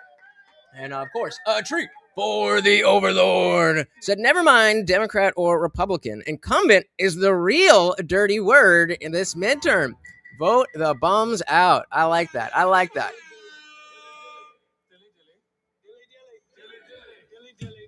Good way to approach. That's as a baseline. Maybe not always, but that's a good baseline. I like it. Where were we? Democrats, all right. So Sam said Massey used to be a good dude. I don't know what happened. Maybe killing it. Oh, I thought you meant Bill or Bill. So what? Yeah, say more on that. I mean, maybe maybe this is something that I've just missed. But Massey's legit as far as I've seen. He's remembering these lines for so long, he wants to get it out. Sounds about right. It's like when you watch those 48-hour shows and they're just in the room with the cops and they just break down because it's bursting out of them. You know? I mean, shit. You mean like how I literally have been saying that the entire time? Oops! Stupid. Okay, again, give me something. Give me something. You're just saying things. Give me why you think that that Massey is bad or gay or a liberal or whatever. Shout out to New Dodge. Said I have information that could. That is crazy. Thank you so very, very much. If you want to just finish what you're saying, you don't have to super chat that. I will definitely read it out. But thank you, and welcome to the party. Let's see who else we got. Shout out to Heather and Weather, thanking the Funk Master General for Heartland Weather. There we go. Sorry about that. I can read and shit. No problem. Welcome to the party. Baker said there's no evidence that Trump had sex with underage girls. Maybe there will be, but none yet. Bingo. And if that comes out, I will be the first one to say, lock that motherfucker up. But until then, that's not really where we're at. Folks, it's some discretion, but not really. I'm not here to give you 8 years to try to figure something out. I don't get it. We got voters are cult members. Said all of you stupid fuckers, fucking voters, pick and choose who the child predator is for the Epstein Files, according to what cult you belong to. And that's some weak cognitive dissonant BS. I agree. It's almost like this is the antithesis to this ideology. Crazy, right? Heartland said, let me make this clear. Slick Willie did not have sexual relations with that poor woman. Poor guy just forgot to bring bleach for Monica's dress. Oh, man. And then, now it's perfectly pristine in the painting forever. Midterms picking up. Indeed. Always glad to see you guys. Let's say, you're talking to each other. All right, let's both sides. Anybody trying to make this a left-right issue is just stupid. And then over on Rumble, Equality said Thomas Massey is one of the very few consistent and principled people in our government. What's this ankle biter smoking tonight? That's what I'm saying. Give me some real reasons. Give me some real reasons why you don't like him. And the solace of friends. Wait, I missed that. What did you say? Of learning and knowing, adventures and errors, and still to have your childlike curiosity, the drive to make a difference, and the solace of friends. Not a bad letter. And because we haven't been able to identify. See, I like what is this smile? Like, bro, this is some serious shit. And you're on camera. What the fuck are you laughing about? By that word until now, what did you? Which word was it that you could not? Solace, you couldn't. No, errors. Errors. What did I mean? Anybody who's lived 50 years and done anything has made mistakes as well as progress. Oh, mistakes. Okay, but for the they're record, just you mistakes. weren't referring to errors in judgment that Mr. Epstein had related to his inappropriate activities involving. Absolutely not. I knew nothing about that. Sure. We have, as you know, in the files that were released, there were several photos that included you, and we have an exhibit here. That's just one of the photos, and Exhibit K, Minority Exhibit K. Yep. And we'll have that passed around. And what we're trying to get at is some context for the public on whether you remember this photo and any details you may be able to provide us about it. So do you recall the details of this photo? Recall the photo being Bro, what does that mean? Taken. No, I don't think I ever knew the photo was taken. Okay, and for those who can't see it, it's a photo of you in a hot tub. There's a person next to you here. Do you remember where it was taken? Where was it taken? I'm almost sure that this, and I think there's an adjacent photograph, which you probably have, that if people saw it, they would feel that someone was trying to con them showing this picture. But anyway, this picture was taken in Brunei. Just reliving the glory days, eh? Shout out to Dick Johnson in the building. Welcome, welcome, welcome to the party. Very good to see you. Oh, my goodness. Shout out to Jason signing up as a member. Thank you, thank you, thank you. So very, very much welcome to being a disciple. Make sure you join the Discord. Let me drop that link again or actually, can one of my mods please drop the link to the Discord? Again, guys, it is absolutely free to join, but if you are a member, you get extra special stuff, including the after party. So as soon as we are done here, we are headed over to Discord where we don't have to worry about any TOS or anything, and you are not stuck behind your keyboard. You're actually on screen with me and everybody else. Thank you, thank you, thank you so very, very much. We got Box again with the $2. Said he's on his way out. He won sometimes. Bad guys win. Yep. This ain't a storybook. Sometimes the bad guy wins. Character limits are a bitch, which is another reason why you should hit up the Discord, because there's no well, there is, but it's like, thousands.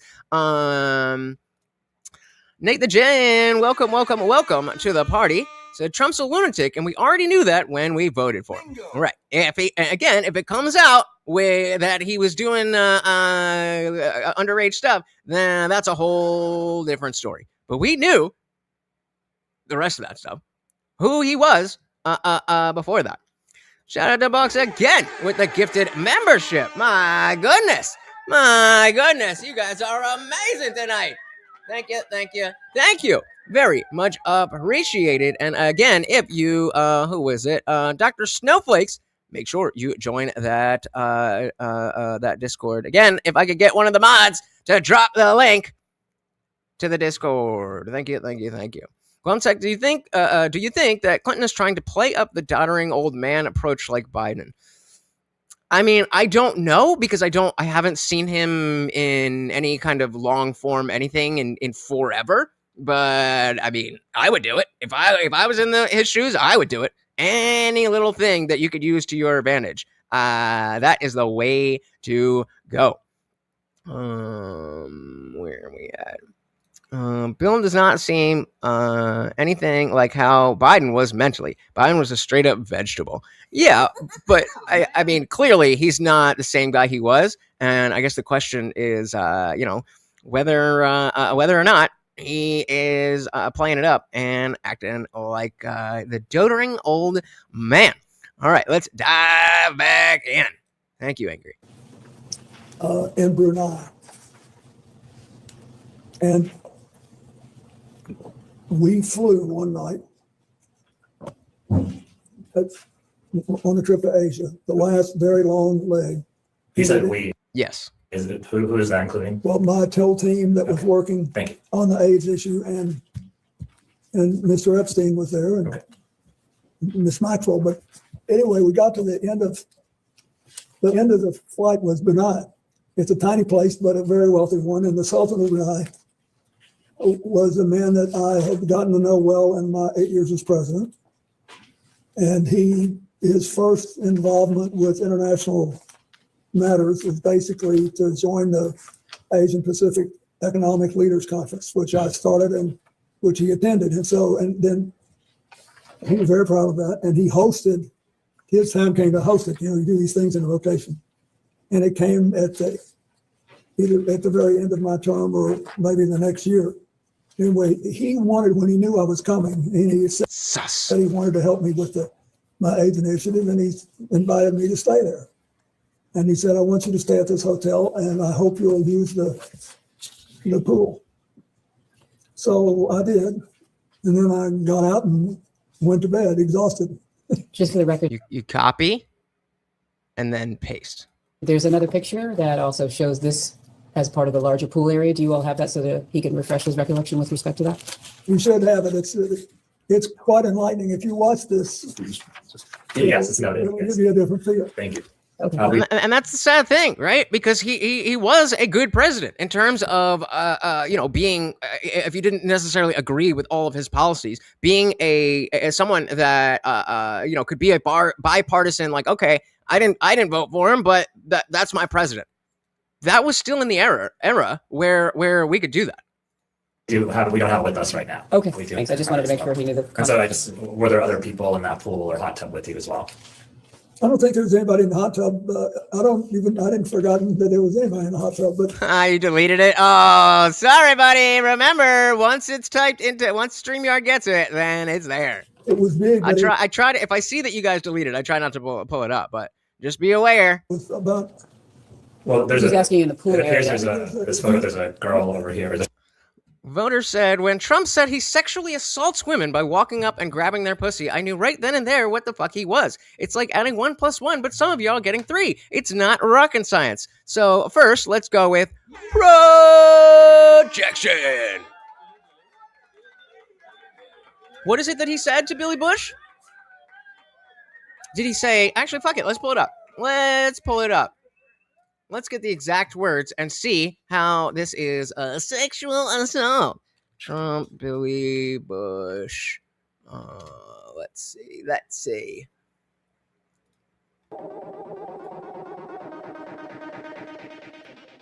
And she used to be great. She's still very beautiful. I moved on her, actually. You know, she was down in Palm Beach. I moved on her, and I failed. I'll admit it. You failed. So it means that you didn't do anything with her. Go, okay. Whoa. I did try and fuck her. She was married. Huge news there. No, Nancy. Yeah. No, this was marriages. And I moved on her very heavily. In fact, I took her out furniture shopping. She wanted to get some furniture. I said, I'll show you where they have some nice furniture. I took her out furniture. I moved on her like a bitch. But I couldn't get there. And she was married. And all of a sudden, I see her. She's now got the big phony tits and everything. She's totally changed her look. Jeez, your girl's hot as shit.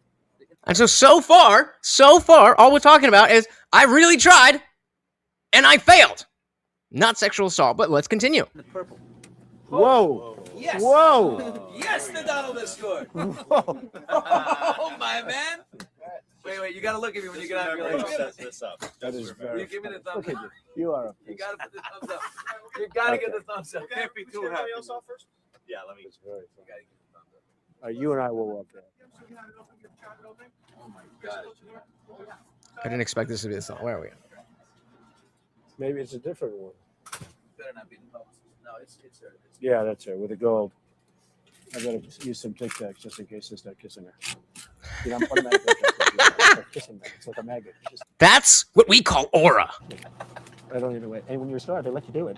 You can do anything. What? What does it say right here? And when you're a star, they let you do it. They let you do it. So please explain to me.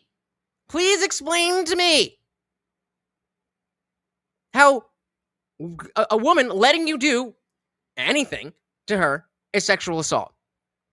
From the very beginning, you guys have been completely and utterly unable to talk about the truth. Every single thing, at least from the first presidency, was something that was made up, was bullshit, and just twisted. We literally, who was it? Just I can't remember, but it was some conversation that was just happening. It might have even been the Destiny Constantine kissing thing, where he literally is still talking about the fine people on both sides, when we all know that he said not the neo-Nazis who deserve to be condemned fully. And then again here, just in case you missed it. I don't even wait. And when you're a star, they let you do it. You can do anything. Whatever you want. Grab them by the pussy. I can do anything. They what? They let you. So again, if you bring me anything that says we should depose this president for sexual crimes, I am 1,000% on board. Until then, it's just bullshit. So let's go back to the actual PDFs. Actually, let's see what's in the chat a little bit. Shout out to Ridiculous Slick. Welcome. When does the PDF protector testify? See that? I'll give you. He is a protector. I will give you that. I'm still working on it. You got to just do I have the timed ones, but the commands don't work yet. Yeah, right. That's Riz. That's Aura, baby. Who doesn't? Who doesn't? Kind of. Yeah. Kind of. Yeah. Did he abuse his power? Absolutely. Are you saying that these women are not able to make their own choices? These women are not able to say, well, I don't believe in doing that, so I'm not going to do that. That seems kind of sexist. That seems kind of misogynistic. I don't know. I trust women to be able to make their own decisions. Quality said over on Rumble, grabbing a groupie by the pussy is not assault. Groupies want that treatment. Bingo. That's what makes them groupies. Yep. Nate said, what's funny is Trump is basically Tony Stark without the suit. Oh, don't let Elon hear you say that. Don't let Elon hear you say that, because, that is what he aspires to be. Do I think what's pathetic? That he likes women? I mean, it's weird, I guess. Sure. But have you been in a situation where there's groupies throwing themselves at you? Then, again, I'm just going to go based on the fact that no wrongdoing was done. Weird? Sure. Little crass? Sure. But as was said, this was the guy that we knew and voted for. Well, he's asking you in the pool area. There's a girl over here. Or there's someone. Yeah, I don't know who that is. But he's also asking you in the pool area whether other individuals. I don't know who that is. Okay, so you don't know. No, and then there were other people in the pool. Okay, so do you remember were they under 18? Would you know? No. Were they part of your traveling party? He's asking. Mm-hmm. Yes. Well, I mean, Trump, that's the only way. That's the only way. And even still, we ain't going back. We ain't going back. Yes. Yup, those are my people. I think everybody there was part of our party. It was late at night or late-ish. And I also believe that there was a Secret Service agent. Unfortunately, Little Toast, I would say I'd rather have a non-pervert president. Is that too much to ask? Unfortunately, yes. Unfortunately, yes. I mean, maybe. One thing that potentially you could say or speculate about Kamala, maybe she wouldn't have been perverted. So would you prefer that? This isn't about who are you friends with. This isn't about who are you going to let watch your children. This is about who is going to run the country and ostensibly the fucking world. They're at the other end of the pool. And was this in public? No, it was a hotel room, and the Sultan seems like you just woke up. Wanted us to stay there, and the water, this big pool, was on the same floor. That there were several suites, and so we went out. I swam around. I sat in the hot tub for 5 minutes. I could go whatever it was, and I got up and went to bed. I don't know. New Dodge said, "Why are our choices perv or tard?" I mean, South Park had it right. South Park had it right. You got what was it, a douchebag and a turd sandwich. That is American politics. Shout out to Edge of the South. Welcome, welcome, welcome. Audrey said they're all two sides of the same coin. Don't you forget it. Bingo. Exactly. And so the any kind of defense that is coming towards a politician is not because it's like, oh, they're such a great, amazing person. It's about what are the rules, what are the laws, what is the evidence. Right, bro? It's a unique president. That could have its own fucking issues, right? That could have its own fucking issues. Oh, sorry, talking to each other. Mr. RTR said, I don't have a problem with women having a voice or an opinion, but there are certain roles and duties women don't do. So, I mean, I agree. That being said, I would never say that I would never vote for a woman. But that would have to be an exceptional woman. That would have to be an exceptional woman. And yeah.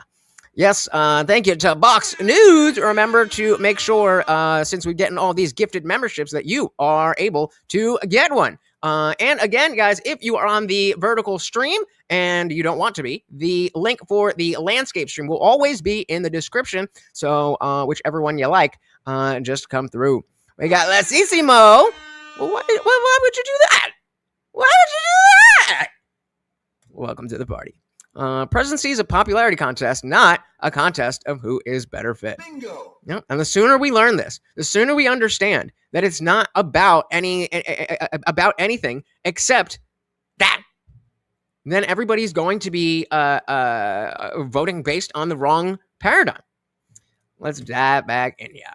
Sat in the hot, so we went out. I swam around. I sat in the hot tub for 5 minutes. I could go whatever it was, and I got up and went to bed. And then I have to ask this: did you engage in any sexual activity with this person? Okay, thank you. Definitely not. We're all women on stolen land. Dilly fucking Dilly. Mr. President, there's been new information that has come out. 14th and the 19th. The 14th or the 19th?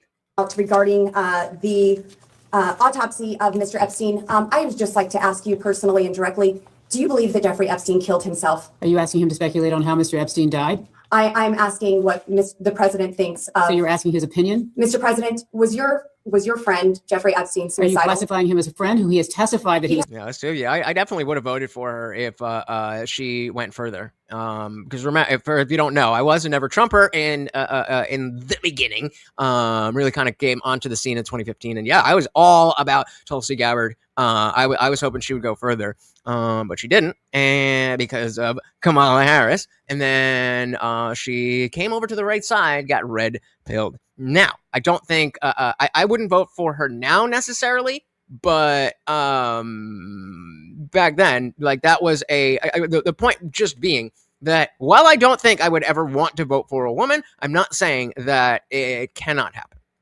As friendly, a friend in a letter. He said he was friendly, but not. You've asked for his testimony. Mr. President, do you believe that Jeffrey Epstein was suicidal? Do you know? Was he ever suicidal? I don't know. I only know what the medical finding was. Tina, welcome, said, I'm a woman and a veteran. Thank you for your service. Said, I agree. There are some things women aren't meant to do. Where a woman is weak, her mate is strong, and vice versa. There you go. Dilly to that. Well said. We got Ryan said, Trump got picked because he was a businessman and he didn't bullshit. Too bad we couldn't keep that going, but absolutely right. Yep, absolutely right. Harry said, I identify as a meat popsicle. Yep, that's, that's what you could do these days. Fox News said he 100% ended himself. I've known men who have done it for less. Disagree. Why would he not be, whether it's in Israel, back on the island, anywhere besides the jail cell? Everyone who has any type of power to affect that kind of stuff would be on his side or, kind of associated with people who are on his side. I think it makes 1,000% that, the suicide was just him, getting out of the jail and wherever he now resides. I think he's still living. This guy only votes for people who protect pedos. That's the main policy he loves. Oh, Burn, got him. No wars are illegal. Yeah, but that's not really that funny though. But I'll give you the dilly. I'll give you the dilly. We're trying to make it a meme. Glow in Dark is doing work on the stolen land meme. We are all warriors on stolen land. Dilly fucking dilly. Yeah, right. I only vote for president based off if they said they grabbed them by the pussy or not. Because every politician is just straight laced, right? It was Trump's coke that they found in the White House, right? It was the Trump administration where the video went out of two dudes fucking in the White House, right? Oh no, it wasn't. Gotcha. I think maybe he finally got caught, and I don't know. I've accepted it in my own mind. I don't know what happened. Mr. President, what did you accept? That he killed himself or that he did not? That he did, but I don't know. Yes, sir. Thank you, Mr. President. None of us know. We weren't there. Mr. President, it's been an honor. Thank you. It's again, it's from GMAX. All right, we're gonna put this to a poll, guys. Dick says Epstein's still around. Angry says he was deleted if it was him. So I'm gonna put up a poll on the landscape stream. So you must be in landscape to be able to vote here. Let's see. Mr. President, it's been an honor. Thank you. It's again, it's from GMAX, Ghislaine Maxwell. Yeah, I read it. We believe, while it's redacted, we having seen the unredacted files, we believe that the two is to the same email. It says, sorry to hear about the Bellsberg stuff is bad news, even worse, that it may be damaging. You know that one of my pet fears is that in London, I am press toxic, so I hope that I never add to your woes in that department. If I hear anything, I will. So the poll is Epstein is alive. Agree or disagree? Yeah, no, we're turning into a meme. Anything that, we're all this on stolen land, because that's all they ever fucking say. Stolen land, stolen land. Epstein sucks at Fortnite. Now, I believe that was not him, but, Jackie said, it's simple. He's not dead. He's somewhere on an island with Miss Maxwell. Bingo. Why would we believe anything else? Why would we believe anything else? Vape saying follow the money. Of course he's alive. Again, why would we think that the official story here is totally perfect when everything that's happened in the last, 10 years, everything that they have said has been straight up bullshit. I bet Epstein loved Roblox. Oh, I bet he did. What else we got? Man found deleted, had enlarged prostate, and Epstein had his prostate removed. Yep. I don't see any reason to believe that he's not alive.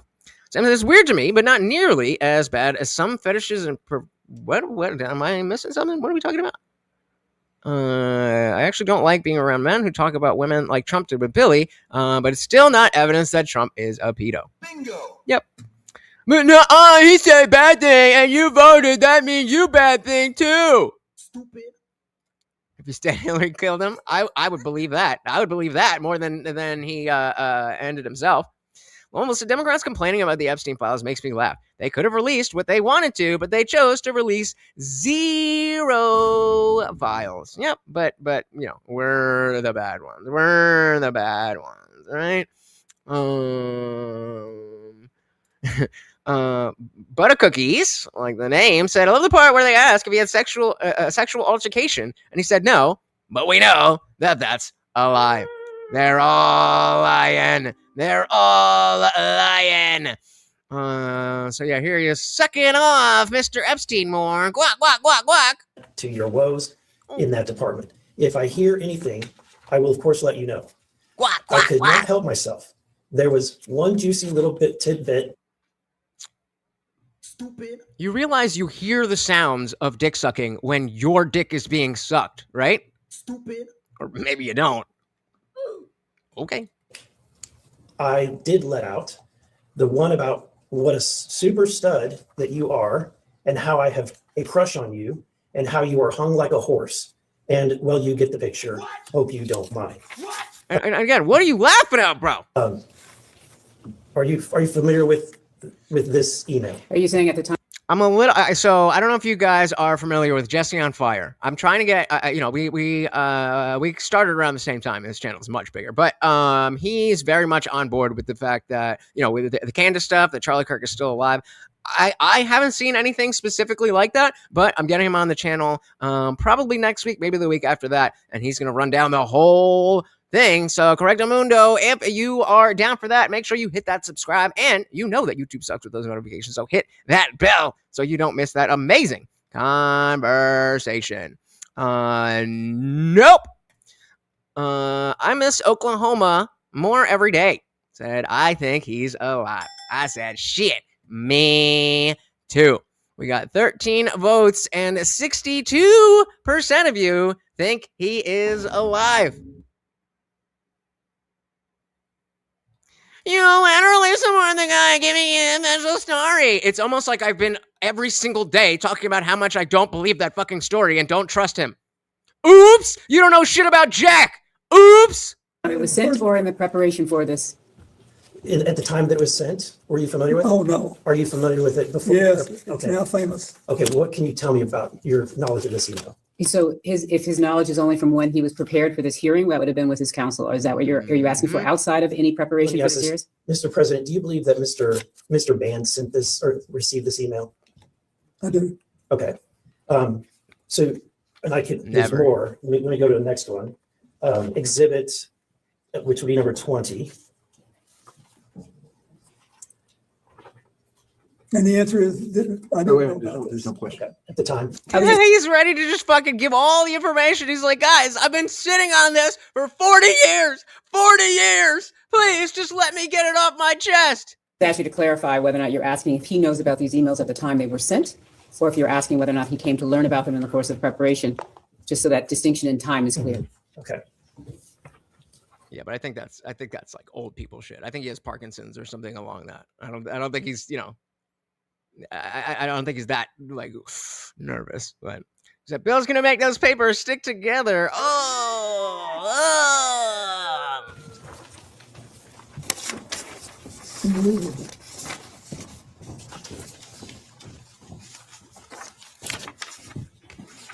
believe this email is also very short. It's just at the top. Again, it's from the WJC email, same one.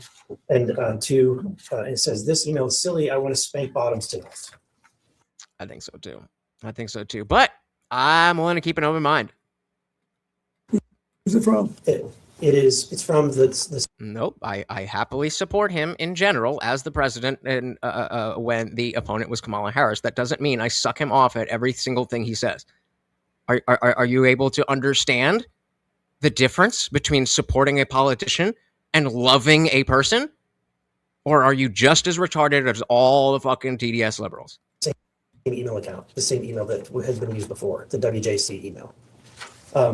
What was your knowledge of Mr. Band's relationship with Ghislaine Maxwell? Hey, shout out to Melted Mind Media. Long time no see. Welcome. So there won't be arrests. The files were held 5 years, making it past the statute of limitations. Well, they changed that for Trump, so something tells me that he'll be okay with me. I'm like, well, maybe we need to change laws. And a lot of other people probably would be down with that as well. Would you vote? That's the next poll. Would you vote to extend the statute of limitations on Epstein stuff? Let's see. Again, guys, if you're on the vertical stream, you are free to enjoy yourself. But if you would like to come on over to the landscape where it looks nice and clean and you get to do these polls, the link is in the descriptions. Welcome. Yeah, exactly. He's trying. So that could go either way. It could be like, yo, I really have nothing to hide here, guys. But it's Bill Clinton, so probably not. But we can hope. L. Weissman said, pretty sure the Clintons both have Kuru? What is that? I've heard that before. I don't remember what it is. Very rare, incurable, and fatal neurodegenerative. Oh, okay, gotcha. Move this here.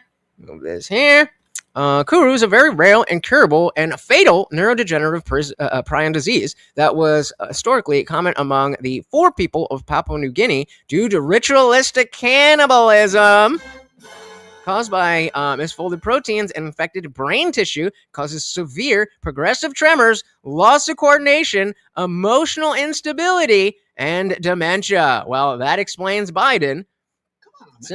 Symptoms usually progress through 3 stages. Blah, blah, blah. Yep, but so essentially we're saying he ain't doing well because he's eating babies. Indeed. I'm gonna call you TT. So the active investigation stick the Dems are using is just nonsense. It's the ongoing at this time. And Republicans managed to release at least something. Yep. It's like if you like, there's bad things and then there's worse things, and then the worst thing is okay, but the bad thing is totally evil for liberals. Liberal logic. I knew he was basically, he contacted her the same way that she represented Epstein on things. I did not know, nor did I need to know, that they had a personal relationship for a while. Shout out to Thelopin. Well, the Lopin or Thelopin or Thelop, either way, welcome to the party, and thank you so very, very much for subscribing. It's good. It's a good one. You'll enjoy. Physical relationship. Are you asking? No. The link is in the description if you want to watch it on your own. This is a conversation. We are having a conversation about what's going on. So if you want to just click the link in the description and go jerk off, then you can do that. And whether or not they have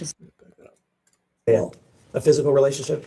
Are you asking him whether or not they have a physical relationship? You believe they had a physical relationship? I don't know for sure. And just to be clear, you said it, but you did not have a physical relationship with Ghislaine Maxwell. The president's answered that question multiple times. Your statement in 2019 about only meeting with Jeffrey Epstein on 2 occasions briefly. That is not correct. I'm going to object to that characterization. That is not what the statement says. Okay, so the third You're reading the paragraph Daily down, Beast article. So to be clear, the leftist rag, by the way, and on the third paragraph down, it says Leftist rag. That's got you. That should be on your side, though. in his Monday statement, Clinton said he had only, quote, one meeting with Epstein in his Harlem office in 2002, and around the same time made one brief visit to Epstein's New York apartment with a staff member and his security detail. Those are the two That is in were addition to referenced. this. To the Daily Beast, Bill Clinton failed to mention his intimate dinner, 1995 dinner with Epstein. That's by Pilar Melendez on the 11th of July, 2019. All right, Mr. President. Before we get into that, shout out to Sam. So I didn't take the jab because I didn't trust it. Didn't care what Trump said about it. But people will still say I kissed Trump's ass. I criticize the guy constantly. We just don't spaz out like some of you. Shout out to the pure bloods. Dilly fucking Dilly. Your statement saying, only met with Epstein briefly twice. Was that part of an effort to cover up the close relationship with Jeffrey Epstein? Object Correct? to the form of the question. Misstates the record. She's asking if you were trying to mislead the public. Oh, no. No, of course not. I did not have sexual relations with that woman. Okay. How many times did Ghislaine Maxwell visit your home in Chappaqua? I have no idea. Too many. Who invited her? Well, I don't know. I don't know how she may have been. Mr. President, that's it. Okay. That's the next question. Oh wow, 91% of you said yes, you'd be open to extending the statute of limitations when it comes to the Epstein stuff. So I mean, maybe it'll take a little bit of time to push that through wherever. But if enough people get behind it and just be like, well, nothing's gonna happen, so it doesn't really matter. That's not the way to go. And yeah, about why isn't Trump next? For very good reasons, because they're anonymous tips that have been debunked, or at least not verified by the people who made them. Hillary had political events there. Okay. So is it is it to your knowledge, was she at your home in Chappaqua likely because your wife had her over for Senate events? That's what you testified earlier today, correct? That's not what he testified, but please ask the I would question like as him to to what he would clarify. actually. Thank you. I appreciate that. I do not know. But if you are implying the reverse, I will volunteer something. She was never at my house in Chappaqua. Okay, well, where was she then? See the wording. She was never in my bedroom.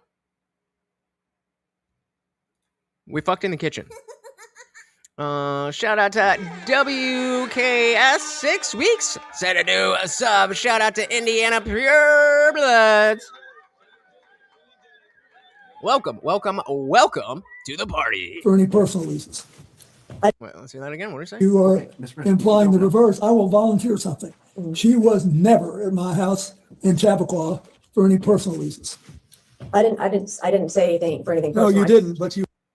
Cinnamon and chili. I've never even heard of that. I need to try that. Personal reasons. I didn't say anything for anything No, personal. you didn't, but you had a great tone in your voice, and you're very good at it. Thank you. I'll take that as a compliment. It is a compliment. Thank you. And I did not go to Yale Law School or any law school for that matter. Mr. President, did you ever make any kind of attempt to influence the media's coverage of Jeffrey Epstein? Yes. No. Okay, I can't think of anything specific. I'm sure that he has had people being like, okay, let's put this out, or let's not put that out. But okay, fair enough, fair enough. To influence the media's coverage of Jeffrey Epstein? No. At this time, I'd like Come and get some Jersey pizza, buddy. to introduce will be marked as Majority Exhibit 23. And this is Bates number EFTA 02792895. One page. Yes. And that's specifically what we need to be paying attention to. Notice the difference on how he answered the questions, or in general, how he's answering this question versus that question. And there is a wide range, because at some points he's looking at the paper, he's like, I don't know. And sometimes, oh yeah, that was a great day, Hillary and me. Like, bro, this is not the time or place. Welcome to the party. Who's I don't know who that is.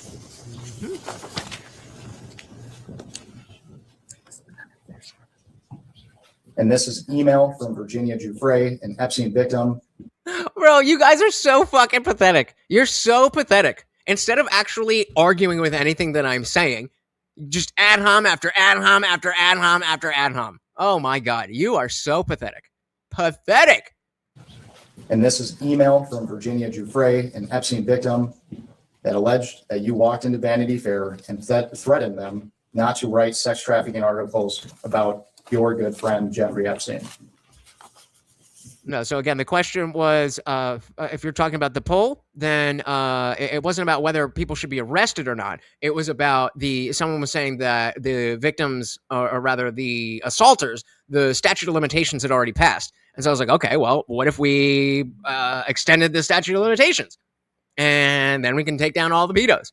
And 91% of people said yes. I don't know who the 9% was, but most of us actually do want the pedos to be in jail, despite the fact that liberals are making this, a left-right issue, when clearly it's not. I don't know. Mr. President, is this true? No. No. Not no. Hell no. Not close. No. Why do you think Ms. Giuffre would make these claims? Are you asking him to have an opinion I don't about know, Ms. but- Giuffre's point of mind? Can we not do that? Like, asking him about the facts that he knows, as opposed to asking about the facts in other people's minds. Mr. President, have you ever asked any other publication to shut down a story? Ooh, I just thought of something good. $2 for a poll. Let's go. Send in the $2 and you can do whatever poll you want. I like it. Related to Mr. Epstein? No. From inside this room, can you please? So that's Bill. I mean, it's interesting because when I made a post on the community tab about what we were covering here, the picture that I used on the community tab was her. And then I was questioning whether to even put them both on the thumbnail, but I wanted to do that. But isn't it interesting how he was the president, yet we're a little bit more interested in what's going on with her? I don't know. Maybe it was. Oh well, lucky for you, I have an entire debates playlist, so feel free to go look at any of those and give that more engagement. Or you can just keep saying stupid bullshit that you don't know anything about because you're coping that you don't have anything actually to say about me. But stick around, you'll find something. It's yep. I mean, hey, that was the point where notice how there's no MAGA hat on that speaker. There used to be. The moment that whatever journalist asked Pam Bondi something about the Epstein Files, and he was like, whoa, why are we even talking about that? That's a Democrat hoax. Yeah, then I got rid of the hat. Still doesn't mean that Kamala would have been a better president. So that's not the win that you guys think it is. Shout out to Bucks again. Thank you for the big 5. Let's get Morty his treat. Of course, every donation comes with a treat for the Overlord. Bullock said he has that grin no one gives when they delight in. Wait, he has that grin. No. Oh, let's try that again. He has that grin one gives when they delight in duping people. And every time he holds a page, he shakes. Yeah, I wasn't thinking so much about the kuru when it came to the shaking. I was just thinking, oh, maybe it's a Parkinson's type thing, and that was it. But putting them together. Okay, yeah. So that's 1 out of what, 15? Let's see. How many are on the debates playlist? 48 videos. You got to pick the one that I knew I was going into out of my depth because I have balls and I'm not scared. But Cook King. Fucking Advise me as to whether or not that's permissible and consistent with the rules, particularly given that we have asked for a public hearing. If there are photos that are being released of the secretary as she is testifying, can you please explain how I'm done with this. If you guys are doing that, I am done. You can hold me in contempt from now until the cows come home. All right, let's do it. Lock her up. 2016, lock her up. 2026, lock her up. Same shit. This is just typical behavior. We will go off the record. Agreed. Typical behavior. Projection. You can't make that shit up. Hold me in contempt from now until the cows come home. This is just typical behavior. We will go off the record. Oh, for heaven's So I would like to understand how that's permissible. Before the hearing was, It doesn't Excuse matter. me. We all are abiding by the same rules. I will take that down. Yeah, So I well, would like to take a break at this moment. yeah, I'd like to have I'm a done. conversation for I'm now. done for now. Go off the record. Go off the record. How dare you call me out on the things that I did? President Clinton took trips on Mr. Epstein's jet. Is that correct? Yes. Would you consider offering a private jet as a donation in kind to the foundation? Well, I don't know what the rules are under the 501c3 regulations, but it was certainly a gift. And he was, one of a number of people who provided transportation so that Bill could do the work he was doing.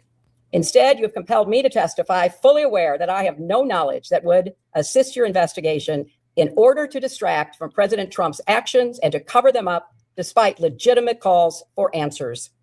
If this committee is serious about learning the truth about Epstein's trafficking crimes, it would not rely on press gaggles to get answers from our current president on his involvement. Yeah, that's why you're here, lady.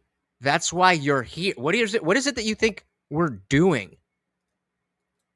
Press gaggles to get answers from our current president on his involvement. It would ask him directly under oath about the tens of thousands of times he shows up in the Epstein Files.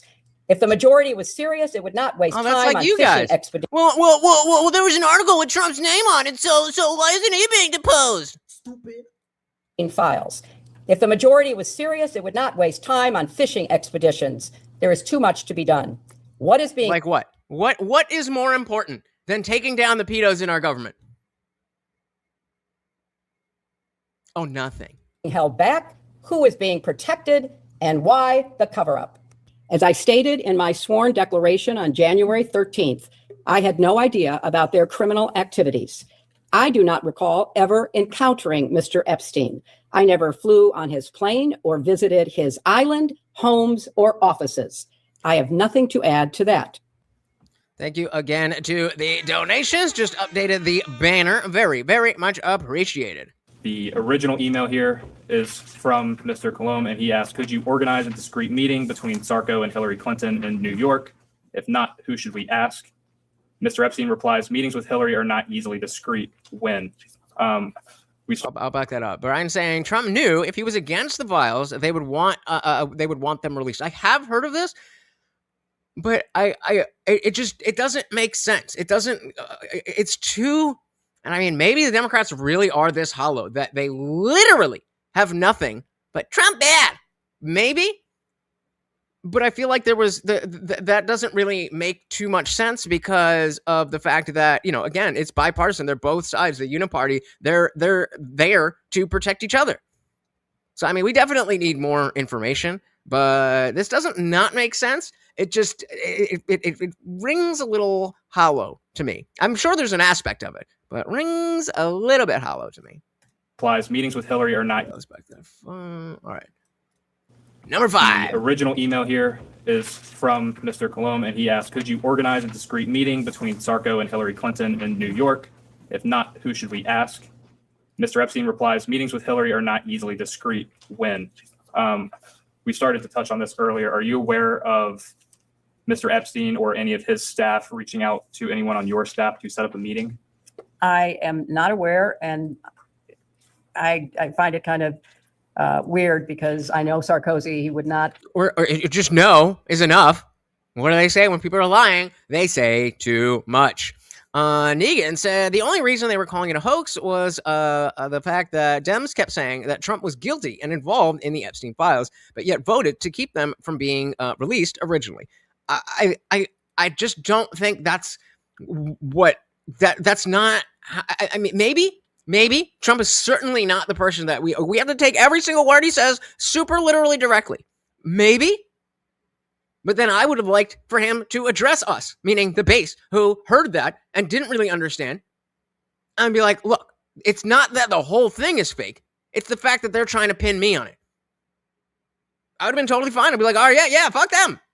But that's not what you said. Not you, him. That's not what he said. He just said, it's a hoax. Why are we still talking about that? Because it's a big fucking deal. That's why. I find it kind of weird because I know Sarkozy, he would not have needed, if somebody was seeking a meeting with me and Sarkozy, he would not have needed to go through anybody else. He could have contacted me directly. Understood. This is an interview by the FBI of an Epstein victim. It is 3501.144-032. And on page 8, which I'll give back to you, or I No, it's the adrenochrome. It's the adrenochrome. can read it to you.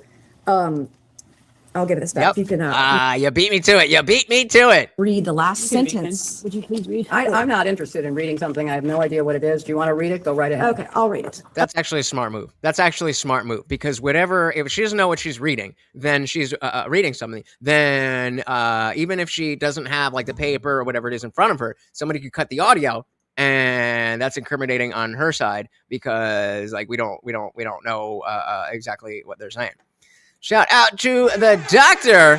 Thank you so very, very much for the $5. Of course, a treat for the overlord. Morty, eat it. There we go. Thank you. So when people look up while telling a story, that is tell that they are lying. Also, the hand gesturing and the constant repeating of things. Between that and the simple, when asked a simple yes or no question, she's going on a whole rambling rant. Is it irrefutable evidence that they're lying? No. But you know how people act. Right? Oh my goodness! Shout out to Jay. Go Texas with the Big 10. Thank you. Let's give him a block. for that. Thank you. So very, very much. Enjoy it. Welcome. Jay said Dems didn't care about Epstein until the day Trump came into office. If they had proof on Trump, the DOJ would have released it before or during the election campaign. Am I wrong? I don't think so. Because even if we're saying, okay, they're both parties are in a bad situation, then it only makes sense that Democrats and Republicans would say, okay, we have to do it now. Otherwise, Trump could fucking win again. That is the worst nightmare for them. That Trump is a president for another 4 years. If they had anything that could prevent that, you honestly believe that they wouldn't? The only reason they wouldn't do it is if they are also implicated. Completely great. Welcome. Boobs. No, ass because small shapely boobs can be good, but a flat ass just does not work. Thank you. Let's dive right back in. I'll give this back. If you can read the last You can read, sentence. Would you please read? I'm not interested in reading something. I have no idea what it is. Do you want to read it? Go right ahead. Okay, I'll read it. I was called a liar over this. So this particular victim stated on the record in an interview with the FBI, Epstein wanted blank, the name of victim number 1, to say that blank, victim number 2, was a liar and that President Bill Clinton was never on Epstein Island. So I stated earlier for the record that Epstein directed victims to lie about your husband's visits to Epstein Island. I was called a liar. This is the Excuse me, you were document. called, that is not accurate. Why would you think that? He literally 20 years ago said, hey, I'm friends with this guy, but he's weird. Record will reflect, and the court reporter can read it back with respect to whether or not President Clinton had ever been on Epstein Island, if somebody had represented that. Okay, which evidence? I've been saying I am happy. Show me where, what I need to Google, what I need to search for that shows me that we have the level of evidence that he has been doing things like that as them. That would not be accurate. So I said that was nobody Jeffrey made a Epstein statement directed about that Jeffrey Epstein directed this victim to state a lie about Bill Clinton never visiting the island. Now on page 7, for the record, which I know you've never seen, there's a fully redacted paragraph, and that fully redacted paragraph in the unredacted files at DOJ reveal that President Clinton, it redacts his name, and it also discusses notepads that the victim wrote down in phone calls with Jeffrey Epstein because she was told to lie about another victim and lie about Bill Clinton's visits to Epstein Island. I don't know why this information is redacted. And also the attachments in this file, by the way, there were notes. You cannot see those at the DOJ. They are still redacted, which is That's a whole other thing about the redactions. And Steve here saying I've been a staunch supporter of our commander-in-chief. These Epstein files have given me great pause. He handled this whole situation wrong. Bingo. We all knew he was in the files. It was up to him to tell us why. Yes. Yes. Thank you. Thank you. I'm absolutely willing to hear why. But you can't just expect me to be like, well, probably, maybe you're doing the right thing, and called it a hoax and then needed Congress to compel you. Tell us why. That's all I've ever asked for. That's all I've ever asked for. Because then I can make a decision on whether I agree with that or if I'm like, no, I'm done with this. But when you don't give me the information, then it's like, okay, well, if you're not going to give me the information, I'm going to assume the worst. the reason we're here today. We want to get to the bottom of this and get the truth. My next question is. Excuse me, was there a question? I'm making a statement. I want to know if she's ever seen this document before, and she was aware. That's a question. Called a liar earlier. This victim was told by Jeffrey Epstein to lie about Bill Clinton. She's talking faster. Let me slow this down a little bit. My next question is. Excuse me, was there a question? I'm making a statement. I want to know if she's ever seen this document before, and she was aware. I was called a liar earlier. This victim was told by Jeffrey Epstein to lie about Bill Clinton's She answered visits that to. question. Okay. When you saw photos of your husband in a hot tub laying on a beach in I saw this part. I saw the, well, maybe not this, the whole part, but I saw clips of this, and I'm curious what you guys think in terms of the legal aspect and the legitimacy of what we're saying. So, number one, do we believe that it would be reasonable that after being cheated on and, you know, a president and jet setting around the world, all that kind of stuff, that this is not the type of conversation that a couple like them would have? I don't know. I don't know. That seems legit enough, but we'll see. And then the other part is how she responds to saying, no, we never had those conversations. When you saw photos of your husband in a hot tub laying on a beach and getting massaged by other women, and you knew that Jeffrey Epstein was involved in some of these trips and these things, did it concern you at all? I'm here not to offer my opinions. I'm here to answer specific questions to the best of my ability. When you saw your husband in these photos with a young woman being massaged, what went through your mind? I am not going to speculate. That's not speculation. What happened in your mind happened in your mind. You might say, I don't remember, but that's not speculation. Photos with a young woman being massaged, what went through your mind? I am not going to speculate. You didn't have any feelings about young women massaging your husband? I am not going to offer opinions or speculation about anything that I have no context for and was not there. So again, I mean, I feel like that's kind of fair if we're just looking at it in a vacuum, not knowing anything else about what we know. That's kind of fair, right? Where are we? I keep losing my place. Sorry. Yeah, the blue dress. Jesus gay. Huh? Not this Jesus. One text said, when will people understand that in the files doesn't mean implicated in the files? Bingo. Probably never. Probably never. Unless it's somebody that they like. Probably never. Retorts. That's the name of the painting, right? Devil with the blue dress on. We were pulling it up before. I wasn't sure what it was called. I remembered obviously the image, but I'd forgotten. In case you don't know what we're talking about, the devil with the blue dress on, hanging up in the Epstein mansion. Insane. Yeah, Joe Rogan was in the files for not wanting to meet with Epstein. Shout out to Joe Rogan. He's definitely fallen off, but you know, in a world of pedos running the world, I'll take a Joe Rogan. Anger said she's like, damn, this sucked with Monica, and now it's all over again. And I do as much or as little, what's the word? As much empathy as I can have for Hillary, which is a very low standard. I mean, Bill's fucking put her through it. Whether we believe what she's saying now or not, he put her through it. Fox News said, if God is real, he's an asshole. Well, we should. If Yahweh exists, he's an asshole. Because a different God who's not Yahweh could exist, and we would have no idea, who or what that is. So, Negan said she can't say her feelings about the photos or massages because then that validates it happens. Totally fair. But she's saying, I'm not going to speculate. That's not speculating. Speculating is giving information that you don't have. So I think maybe it is this. That's speculation. But when they're asking about her feelings, I agree that that's why she doesn't want to answer the questions.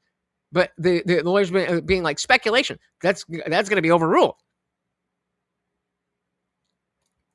My city, angry. Yeah, we got to block you now. We got to block you now because you were in the Epstein Files. Why are you gay? David said The View said everyone mentioned the files was guilty, and then they turned out to be in there. Surprised? Me neither. Goddamn. Yeah, indeed. What are y'all talking about? God. All right, let's dive back in. Massaging your husband. I am not going to offer a... Yeah, right. Let's hear it again. Yep. I am not going to... I'm here not to offer my opinions. I'm here to answer specific questions to the best of my ability. When you saw your husband in these photos with a young woman being massaged, what went through your mind? When you saw these, what went through your mind? I am not going to speculate. That's not speculating. That's just testifying. You didn't have any feelings about young women. And again, she could say, oh, I don't remember. That's a fair answer. And legally. But it's not speculation. Massaging your husband. I am not going to offer opinions or speculation about anything that I have no context for and was not there. Secretary Clinton, we've touched on this a little bit, but just to make sure the record is totally clear here, you have said that you've never been to Mr. Epstein's island. Is that correct? Lies! You know what? That's a long pause. I am so tired of it. That's a long pause for yet another easy yes or no question. That's a long pause. I'm going to have to update the banner, guys. Just give me a second here. But yeah, so of course, I frustratingly asked the committee members, if you have one scintilla of evidence, put it forward. That's what we're doing, sweetie. Totally clear here.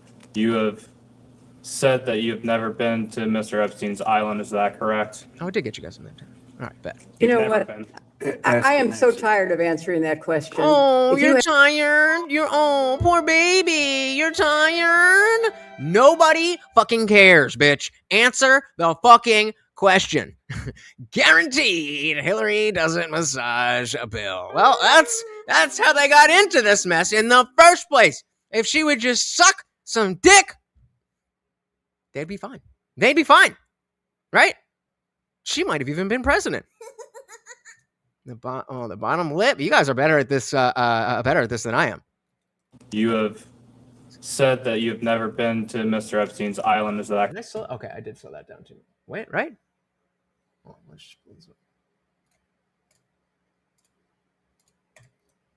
clear here? You have said that you have never been to Mr. Epstein's island. Is that correct? You know You've what? never been. I am so tired of answering that question. If you have one scintilla of evidence to the contrary, put it forward. I have never been on his island, period. I've never been in his homes, his offices, his anything. Honestly, not much. We covered that in the first half here. I mean, I think it is worth taking a look at the highlights. Obviously, not necessarily the entire 4.5 hours. But the highlights definitely kind of give you the vibe of like, okay, this could be the start of something, or this might be exactly how everything goes, where it's just softball questions. I don't remember. I do not recall. And then it's a theater to act like, we really tried to get the Epstein folks, but we just couldn't nail them down. That's what I think is going to happen. But yeah, again, link in the description if you missed it, or of course, feel free to check out the replay. Oh my goodness, Bucks again. So this is in fact all Hillary's fault. There we go. Instead of thanks Obama, thanks Hillary. Thanks Hillary. Very much appreciated. Put it forward. I have never been on his island, period. I've never been in his homes, his offices, his anything. So I don't know how many times you have to say the same thing over and over and over again. And I just am struggling with the relevance of all of this. But no, I never have been. I really appreciate that question. And I can't say that about many of the questions, but I really do appreciate that question. What did it say? Clinton suggests intelligence agencies look into foreign ties to Epstein. And I can't say that about many of the questions, but I really do appreciate that question. And I think it's an absolutely essential question for you to try to examine and find answers for. And I think you said that you had either document requests or maybe even a subpoena to the CIA. I would also include the DNI. I would include, any counterintelligence or appropriate unit within the Justice Department. Were the Nancy Mace, were those questions part of what we've seen, or was that not included? I don't know who was specifically asking. I think Bill was an unloved man. Oh man. At least by his wife. At least by his wife, he was an unloved man. Clone Dark said, body language analysis is unreliable, provably. Statement analysis is much better. Sure, but that doesn't mean that, just like lie detector tests, there's a reason that they're not able to be used as evidence in court, but that doesn't mean that they don't measure anything. It's just not, empirically, straight down that, if you failed this test, it means for sure that you were lying. Same thing. When we look at body language, it's also not a matter of, she put her hand up one time, therefore. It's a combination of how you're acting in general. And it is unreliable, but it is not, it's not complete bullshit. And so I think it is relevant to pay attention to. Thanks, Obama.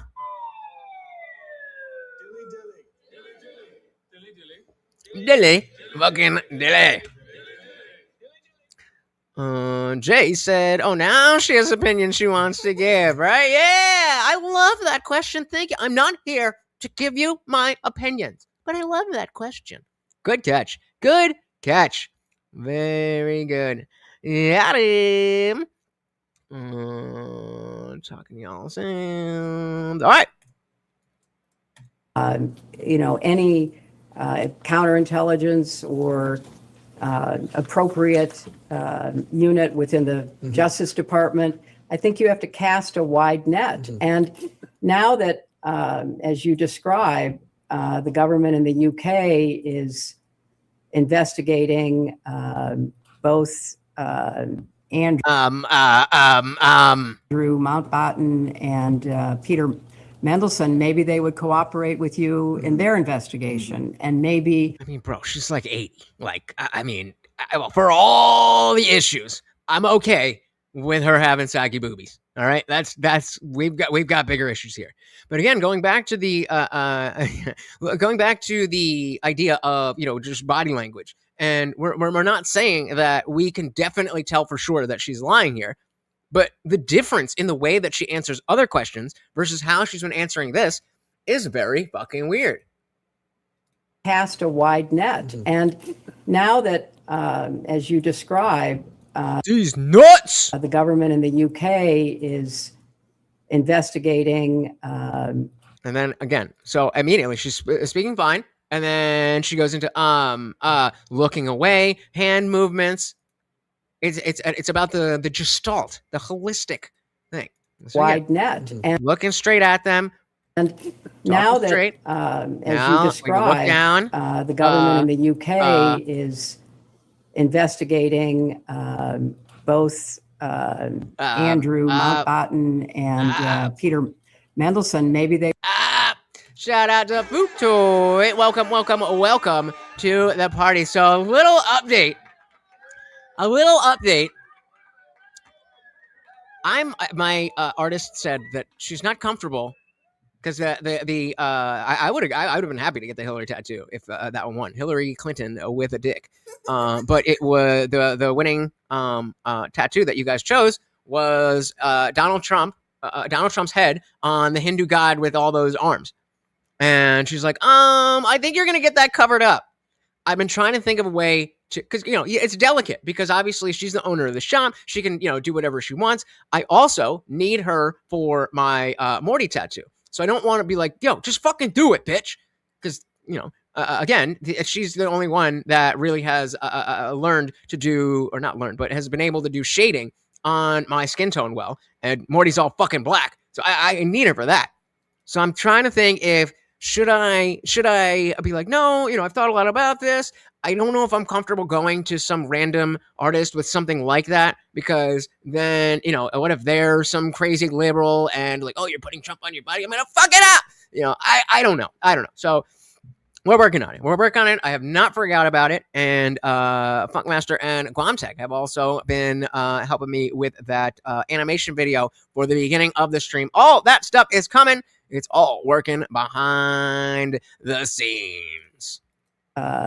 Andrew Mountbatten and Peter Mendelsohn, maybe they would cooperate with you in their investigation. And maybe, you could reach out to the intelligence agencies of other countries that you're looking at. Israel has been mentioned. Perhaps that is one to be. I don't think Iran is going to cooperate, but I think, or Russia, but I think you could, certainly go to the UK and go to Israel and see if they would be at all helpful to you. In your experience, if it didn't hurt, I would definitely do that. I mean, he ain't going to be around for that long, but yeah, I'm not putting him through that. I know you're joking. I'm just saying. Go to the UK and go to Israel and see if they would be at all helpful to you. In your experience as Secretary of State, and I know you were First Lady, but you were more active, in my opinion, than most First Ladies in the President Clinton's administration. Does he exhibit characteristics? Is there a pattern that would lead you and your expertise to believe that he was an asset? Well, there certainly is. I mean, he's 15. Like they only last so long, right? They only last so long. And this is not the type of shit that I need, because then I'm going to be, expecting that he's going to live forever. No, this motherfucker is dying. That is a dying dog. And I need to be able to wrap my head around that before it is a dead dog. So telling me, oh no, he's going to live forever. That's some liberal feminist bullshit.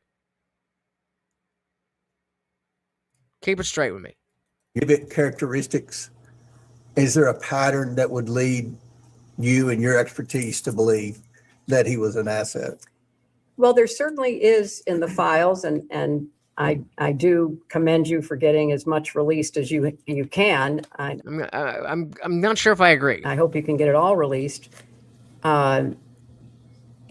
Hints of relationships with powerful foreign leaders, pictures, emails, meetings. He was clearly somebody who traded off of information. Exactly. Okay, that part. She was clearly someone trading off information. So she's fucked either way. She's fucked either way, because if she is speculating, then she's putting shit out there that doesn't need to be out there. If she's not speculating, which she's probably not, and saying no, there was some connections there, trading off information, it means she knows. She knows, and she's trying to say it in the least incriminating way. The least incriminating way. Better have loved and lost than never loved at all. I don't know. Do you guys agree with that one? I don't know. I feel like maybe if I never knew, then maybe it would be better. But I've never been an adult that's never been in love, so we'll see. I'm just saying, I wouldn't be surprised to see him next year, and I pray for Morty. Thank you. Yeah, I mean, he's definitely not like on death's doorstep. Like, we got some time. We chilling. But I could definitely see he's getting a little bit slower. His pupils are getting bigger. I think he's going blind, all that stuff. Yeah, no. But all right, let's finish this up. Let's get to Futo. I said, when he goes, the most important thing is that you gave him a good life. It's better that you shared his life with him than not at all, right? I mean, I think so. I hope I've provided that.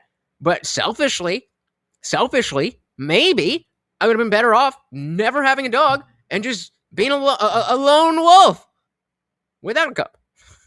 Maybe. I don't know. Thank you so very, very much, guys. I do very, very much appreciate it. Let's give him a treat for that. You guys are awesome. Why not, right? Why not? We love the puppy. Thank you for all the positive thoughts. All right, let's finish this shit up. He was clearly somebody who traded off of information. Exactly. And again, I don't think that's speculating. I think that is her making a statement of fact. He liked to collect it, and then he liked to use it. I don't know any more details than that. So he is certainly, I said earlier, the intelligence connections, the money connections, the crimes, those seem to me to be the three major elements of your investigation. Indeed. That is that we are investigating crime. Hey, shout out to Kelly Green in the building. Welcome to the party. Very good to see you. We have missed you as well. So very, very good to see you. So yes, we are $10 away, but that is the end of the video, and we did not hit the goal. But I have some other stuff that I want to show you. So I'll give you guys some time. Let's see, what was it? What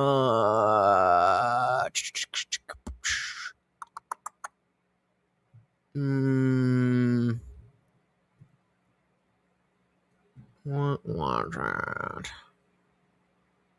Actually, did we finish? Let's just go back to the. Let's go back to this. This one. No. So where we left off here with this one was the liberal chick here is saying that she's justly saying that Trump, hid the files and all that stuff, and I was agreeing with all that, and now she's just going into Orange Man bad stuff. mentions. He also said he was going to bring down the cost of groceries. He was going to bring down our electric bills. Not only is that not happening, everything is moving in the wrong direction. Our GDP, inflation, etc. Another promise that he made to his base who voted for him that he is not delivering on. And to me, this one is the easiest one because we have, as you played at the top, soundbite after soundbite after soundbite. Yeah, I don't believe in an afterlife. Again, I am not claiming to know that there's no afterlife, but I don't believe that exists. So I think the time that we have here is it. That's it. Can we watch the Ben Shapiro react of this, please? Sure we can. All right, what?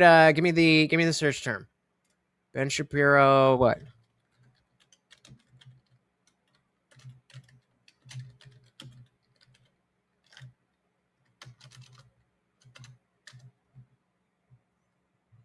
Oh, Jesus. Yeah, you're gonna have to give me something specific, brother man. What should I search for this? His new show today? Wait, do you have like, are we talking about like a part of the show, or are you just asking to cover the whole show? We're gonna cover the whole show, but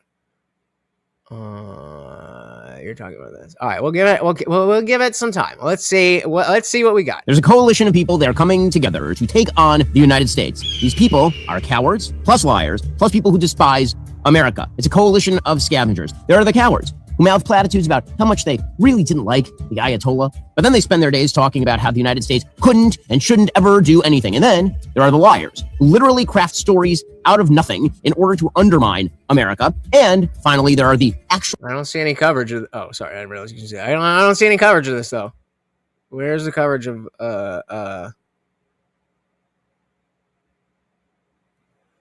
There's no peers here at all, brother. What are we talking about? What are we talking about? Give me a link or give me something or something. I do think you should be talking to me. I think you should call me. I did take... God damn it.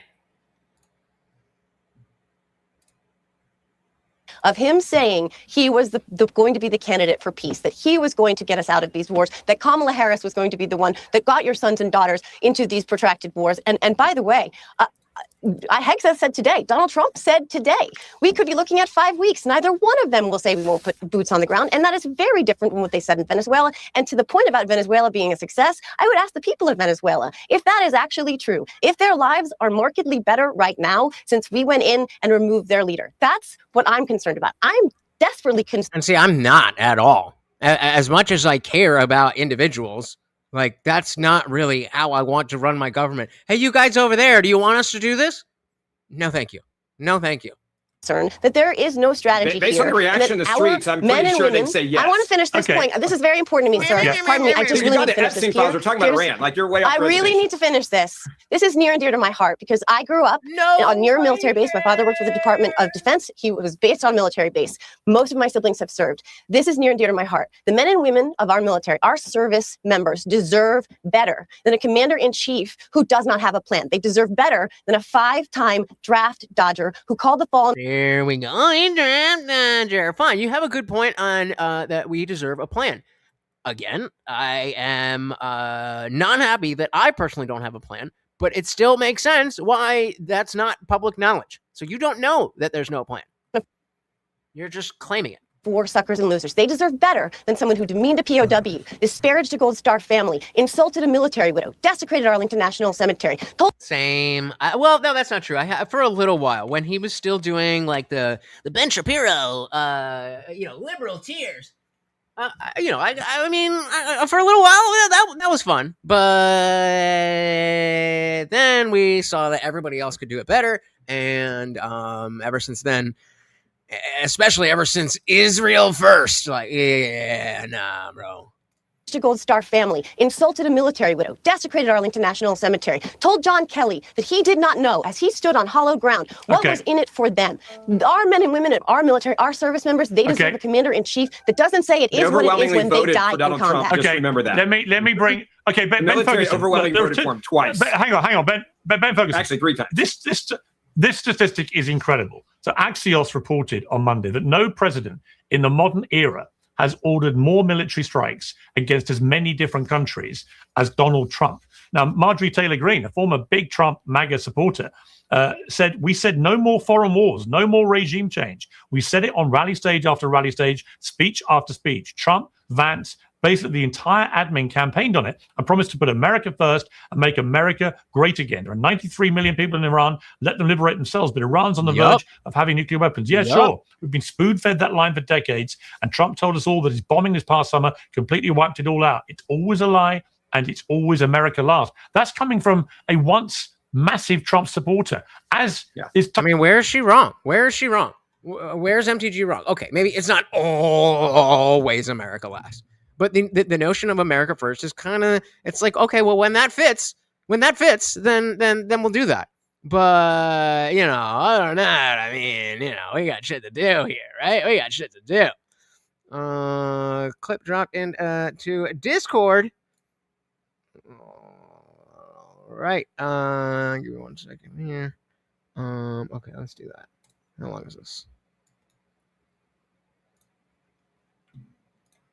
He had on Dave Smith. Apparently, his job is never to tell jokes, but to instead give poorly informed foreign policy take. You mad, bro? And also to hate America. Here we go.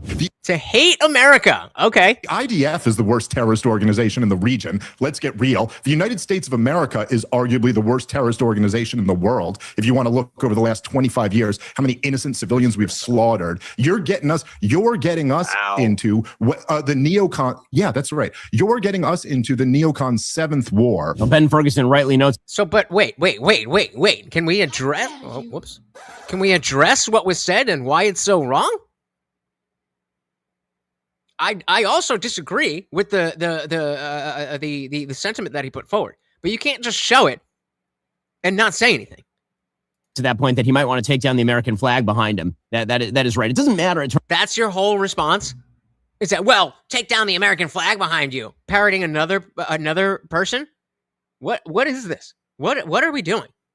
The neocon. Yeah, that's right. You're getting us into the neocon seventh war. Well, Ben Ferguson. Is he wrong? Ferguson rightly notes at that point that he might want to take down the American flag behind him. That is right. It doesn't matter, it turns out, how many times you appear on Joe Rogan's show or how many times you hide behind your title of comedian who holds the Guinness Book of World Records for fewest jokes told, or how many times.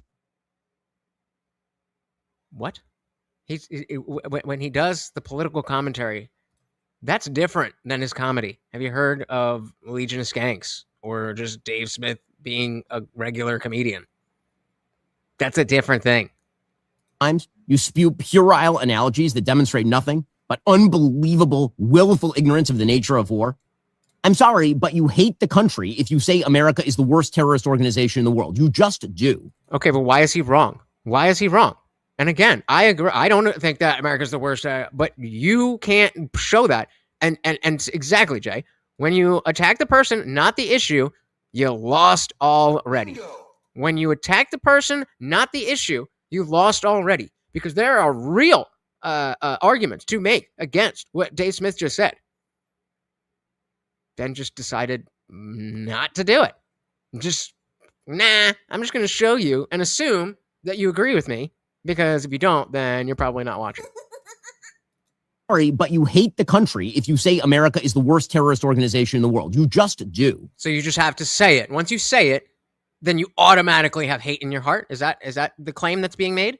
To make that argument, you have to deliberately obscure the difference between actual terrorists who actually are seeking deliberately to kill innocent people in the name of politics, not collateral damage, deliberately seeking to kill innocent people, and nation states who are seeking to avoid civilian casualties. Then why didn't you start with that, Ben? Often while fighting those actual terrorists, which of course is the point for people who hate America, to reduce America to the level of its enemies in order to uphold those enemies. That is the goal. Now, I know that Dave Smith is super duper excited that his name was mentioned here. And he's sitting there shouting at his TV screen in his basement, "Debate me, bro!" To which I... Yeah, okay, debate him then. If he's so wrong and you're so right and you're so much smarter, then just debate him. Mentioned here. And he's sitting there shouting at his TV screen in his basement, "Debate me, bro!" To which I answer, nah. I don't debate with trolls who claim that America is Cope. Let Ben cook. Ben ain't fucking cooking shit. I wish I had a joke about something with food and fasting and something, but it's not off the top of my head. But he ain't cooking shit. He's coping.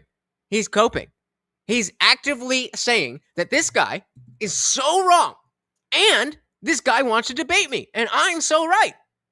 But no.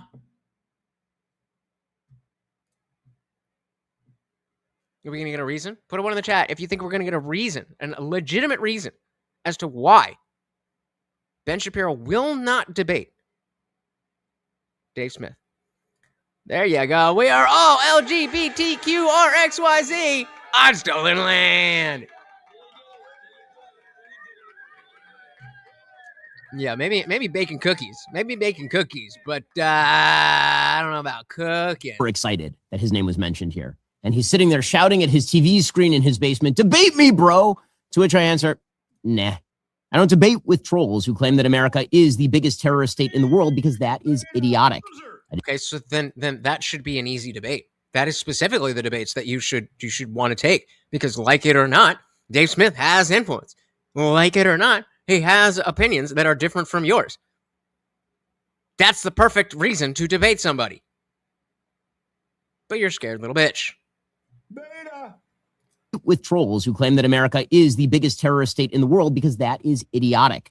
I didn't debate the Lyndon LaRouche followers who sat in Harvard Square carrying anti-war cardboard signs back in the day, and I feel no necessity to debate a completely intellectually dishonest interlocutor who spends his days. How is he what do you say, intellectually dishonest? Having a different opinion is not being in bad faith or intellectually dishonest. It just means you disagree. Probably the best thing for your I had to stop myself there. I was about to say that, Ben, debating Dave Smith would probably be the best thing for your career because nobody under 35 gives a fuck about you. But then I thought about it for half a second, and because of the fact that this is indeed Cope, he's saving face. No, I'm just too much better than you. Have you been? He's cribbing Noam Chomsky and then immediately retreats to his pose of ignorant comedian every time he is confronted with. When? Show me the clip. Show me the clip of when he did that. With a fact. Dave Smith is the kind of fellow who says that Donald Trump should be in jail for life as a war criminal, legitimizes every single scurrilous figure on the internet from Nick Fuentes to Candace Owens, and then demands that every— How dare you talk to people? How dare you talk to people that disagree with the great Ben Shapiro? Everyone treat him as though he is some sort of honest, worthy intellectual opponent. He's not. If you would like to hear a complete dismantling of Dave Smith, I highly recommend Coleman Hughes' interview with Smith over at the Free Press. Just go check that out. Save yourself some time. All right. Shout out to Box for the side quest. Typically, we say $5 for a side quest, but Box has been very, very generous tonight. David moved the goalpost at every point made and concede nothing. I'm over 35, and I don't care about Ben or Dave Smith, which is exactly why you are the perfect person to watch that debate and be like, okay, I definitely don't like Dave Smith. Or, I didn't like Dave Smith, but now that I see, maybe I've changed my mind a little bit. That's precisely why it should be done. And exactly, this is the equivalent of planforming. Now I understand the woke right. Bingo. Wokeness. I'm not going to debate you because you're wrong. That's the only reason I want to debate people, because they're wrong. There's a reason I don't hate them. I just can't listen to them. Fair enough. I mean, a lot of people say that about me too. So, this hate is poison. Shout out to the fall and rise of Reggie Dinkus. If you are not watching the fall and rise of Reggie Dinkus, it's not like S tier. But, I mean, out of the other comedy shows that we have, check out Reggie Dinkus. All right, so where are we at? We are at 2 hours and 53 minutes, guys. we are going to keep the party raging to the 3-hour mark unless you guys come through and keep the party. Where the fuck is the thing? The thing with the thing. You want to keep the party raging, you know how to do it. That's coming from a once massive Trump supporter, as is Tucker Carlson most of the time, who calls this evil. And again, he was just saying MTG and now Tucker Carlson are not on board. And disgusting stuff. Yeah, both of them are fringe people, individuals now, not in the Republican conservative. Tucker is fringe? What? Tucker is fringe? Who was the biggest name in Fox News? Probably ever? Let's just be clear. You're quoting someone that used to be pretty sane and now has gone pretty crazy. Marjorie Taylor Greene, AKA, they were spewing, legacy bullshit, and so they were good. And then they started talking legitimately, and I don't like that. The most important thing she ever did was make sure. Ben's the mainstream. Ben's the mainstream. I'll go back to what I was saying. Drop a fat dono, and I'll stay until 12 a.m. That's how that works. He is fringe. Absolutely. The overwhelming majority of conservatives understand Tucker Carlson right now. is the mainstream. Tucker Carlson is fringe. Marjorie Taylor Greene is like, is someone the most important. Yeah, true, right? Like, how you say that NTG is the more mainstream one than like, come, what are we doing? What are we doing? The mainstream. Tucker Carlson is fringe. Marjorie Taylor Greene is like, is someone, the most important thing she ever did in her time in Congress was wait until the deadline to get her pension to resign one day afterwards. So like, you want to talk about being a selfish person. Marjorie Taylor Greene was original MAGA. But let me answer the question. Let me answer the question. You're all liberals. I'm a conservative. Don't act like you know what we know on the conservative side. I won't tell your liberal whack friends what you guys believe. Like Neo. Make sure you put the neo in front of it. Neo-conservative. Whatever you are, you go do your thing over there. You are, you retard. He's talking about you. I would like to allow the mainstream conservative member of the panel, Ben Ferguson. Wait, you know the rules, Pierce. The rules are if he interrupts me my whole time, then I'm going to do it to him. Those are the Pierce Morgan rules. No. I can't stop laughing about Marjorie Taylor Greene being fringe. As always, all panelists can behave in any way they think shows them off in the best possible light. Marjorie, I don't know anybody shit. I don't know anybody jack shit. We are only 9 out of 15 supers and 65 out of $75. If I always ask anybody who is not new, have I ever not done the push-ups? Gotta hit the goal. That's the game. Taylor Greene resigned from Congress because she couldn't win re-election. That's because the Republicans excommunicated her. Yes. Otherwise, she would have won. I don't know if you don't know how to read polling, but she read her own polling and saw she wasn't going to win. Okay, but Ben. All right, but Ben. Why is that funny? Ben, let me just that Axios stat alone. Using that stat as you run 7 months now away from the midterm elections, if this goes the wrong way for Donald Trump, and it could easily go the wrong way, they get stuck into a terrible quagmire. And to not be a dick, we are already 30 minutes after the fucking thing. Israel and the United States in cost you Iran. midterms. It doesn't. There's no quick win or whatever. This could lead to a complete shellacking in the midterms. Trump becomes a lame duck president in that eventuality, and this becomes the thing he's remembered for. I mean, the stakes are incredibly high here. Yeah. Look, I agree with Jack on the point he made earlier that if this goes long and there's probably better than anybody who's going to run, right? There's troops on the ground in a more traditional way. This will be a disaster, and there's a very good chance the Republicans will get beat in the midterms. That means that Trump's agenda disappears. That means investigations and impeachment start right away. Democrats have already said that. They will go after him and impeach him again and go after anyone around him, impeach him again. I know you guys are grinning in the bottom because you guys like to use lawfare instead of actually listening to the American people. But what the president of the United States of America has made it clear here, he believed that Iran, this was a moment to act. And this was a moment. You guys were spying on multiple Republicans and abusing power of the government. Susie Wilds and the FBI directors came out. I know you can laugh about it because you guys are sick. You use the government to weaponize it. They went after there's a fact. You're sick. Just as sick as a new Dodge. First, we get Morty. His regular treat. Now got the stream goal. Morty, take it. I can't reach that far, bro. You lazy motherfucker. There you go. Thank you. And we now get his special treat. I don't even know where the cone is. Let's go!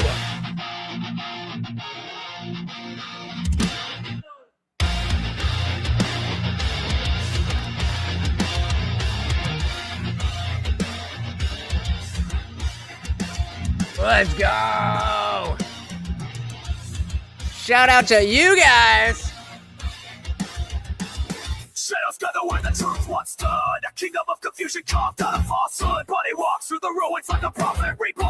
A voice watching fire, a mic on is gone. The chaos watches with an all-seeing glare. Guardian of reason and Man, shaky as shit. Thank you, thank you, thank you. So very, very much. I'm here to resurrect the sinking journey of common sense. And yes, that means the goal has been met. Thank you, thank you, thank you so very, very much. There you go. Exactly. Exactly.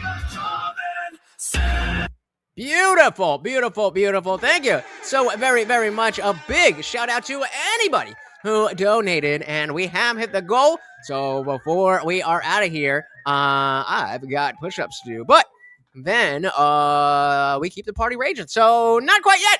Let's rage on. Thank you guys so very, very much. About it, because you guys are sick. Like, you use the government to weaponize it. Like, there's a fact here on that. Democratic members of Congress, lawfare? Are you guys serious literally right were spying now? on citizens in the government because you didn't like them. That is a fact. Period. He And you'll do it literally again if you get control of the fired House and Senate. I understand that. Anybody Back who to would Pierre, your not point that you asked. initiate an Back to the point investigation you asked, into Pierce. his adversary. You want to talk about lawfare? I'm sorry. Let's not all speak at once. Honey. Yeah, you just can't, like, I'm not going to act like there is no case of lawfare or anything like that that's ever happened on the right. But you just can't be on the left and talk about lawfare. That's just, you're not in the position to say anything. If Donald Trump doesn't get this right and do it in the way that he's described, which is a short term, we're talking about weeks here, right? 4 weeks, 5 weeks, and then be able to pull out, it will be a disaster going into the midterms. I think Donald Trump understands that clearly. And I also think he thought the objective here was worth that risk because he wasn't making this decision for a political reason. If he was, he wouldn't have done it, right? The polling data that you sit here and you look at, you're like, hey, just don't go there. Let's not do this. The polling data says it's not worth it going to midterms. I think it was a national security decision for him. I think he understood that national security perspective. I think he understood the threat that Iran was to us and the rest of the world. And I think he saw an opportunity here and he said, I'm going to take this opportunity to do this because I believe in it that much. If you were making decisions solely based on polling, then you wouldn't make this decision. I think it's a national security decision, which, by the way, is what we want our presidents to do, whether it's Obama or Joe Biden. All right. Let me bring in Tim Miller. I mean, I would categorize it, Tim, more as a massive roll of the dice by Donald Trump. I agree. A massive roll of the dice, and we're going to this guy in the corner. I like what he is saying. I'm curious what you guys have to say about what he's saying.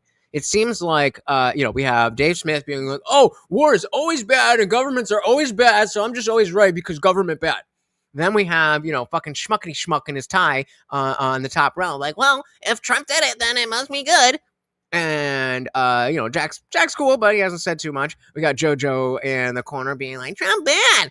So now I want to hear from this guy. And yeah, roll of the dice.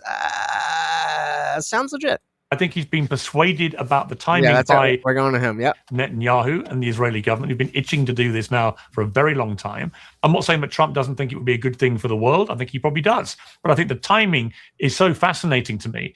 And the reason I say a roll of the dice is because politically, the downside if this goes even remotely wrong or just gets stuck for the next few months is so clear to me. And this could absolutely cost Trump everything in terms of political power come November. And once he becomes somebody without control of the House, as Ben said, your ability to do anything just gets paralyzed until the end of your term. So that Rico's lawfare, these are all rich white people. Can you say more on that? What exactly do you mean?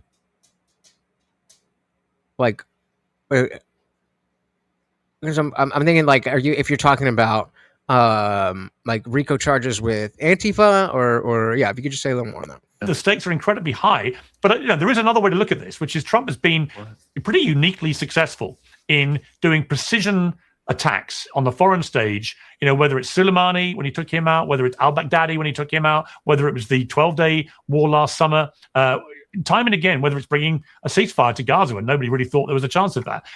Venezuela. Time and again, Trump has gone in and done quick surgical strikes on places. It's been a very different philosophy to boots on the ground, years in war and so on. Exactly. And that's probably... Which doesn't mean that regime change war is now a good thing. It just means it's not as bad as it has been, or it may not be as bad. We are all rich people on stolen land. There you go. There you go. Smart. Philosophy to boots on the ground, years in war and so on. And that's probably emboldened him to do this. And he's probably calculating that by taking out the entire hierarchy of this regime, which appears to be what's happening. So, New Dodge, where the fuck is it? Said, RICO is lawfare. These are all rich white people. I asked for some clarification. So they're hit gangs hard and fast. And the people all care about what lawfare means. I'm still a little confused.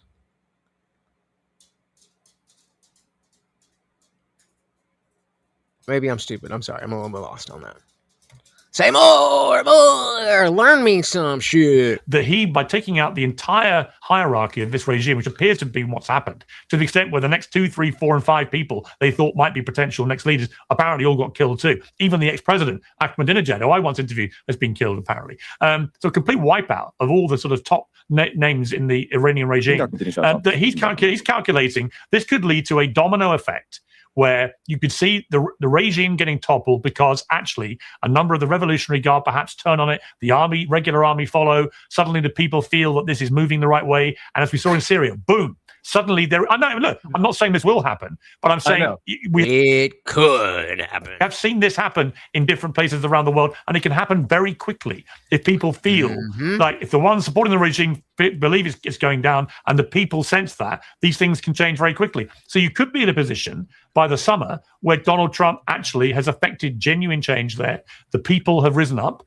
and Iran is removed of a 47-year repressive regime. And that could play well for Trump. And it could lead to the Abraham Accords, having Saudi Arabia join it and others, because I do think the big strategic error Iran has made is attacking the Gulf states. And I think the moment they've done that, they've lined up all these places like UAE, Saudi Arabia, Qatar, and others lined up now behind an America-Israel a pact going into Iran, which I didn't think I'd ever see. So I think a lot of things are possible here. Tim, your response to... I don't need to. I just need to take some badges. My thoughts. Okay, so New Dodge saying, using law to attack people as a targeted means to eliminate based on bias is not weird for normal people. It's the elites that enjoy immunity as a party. I definitely agree with you there. Still not 100% sure how that's connected to RICO, but agreed. I look just how strained that hypothetical case of hey yo again if you can send me a picture of like one let's go chapter 1. Send me a picture of every page in chapter 1. I will do a whole stream about it. Oh man, it seemed like it didn't seem like it was that long of a book. How long is it? I mean, I ain't gonna fucking read the whole goddamn book, you know what I mean? But yeah, let me know which is the best chapter, and then we'll do a whole stream on that bitch. Because don't get it twisted, guys. Don't get it twisted. Barring some huge scandal, he will, Gavin Newsom, be the Democratic nominee in 2028. I don't know that positively for sure, but it's probably not. How it could possibly go well is, I think, speaks to the just political disaster and the danger of this situation for Trump. Sure, yeah, obviously he's high on his own supply because some of these other, one-off strikes have gone well. This is obviously very different than that. Yes, obviously he's being influenced by MBS and BB to a degree that they might be just kind of walking around the dog park at this point, convincing him to get into this. But this is such a different scenario than all of those other scenarios, as mentioned earlier. And thanks, Dave, for the update on the language. But 4 American troops are already dead. And again, for what? In your strained scenario, the best case scenario is that maybe in the future, there'll be an internal struggle in Iran and a regime that we like better, but we don't know who it is, will be taking control. If you polled the American people just 2 weeks ago and said, hey, would it be worth 4 American deaths for the possibility that maybe Iran might get a better regime, but we're not sure who it is?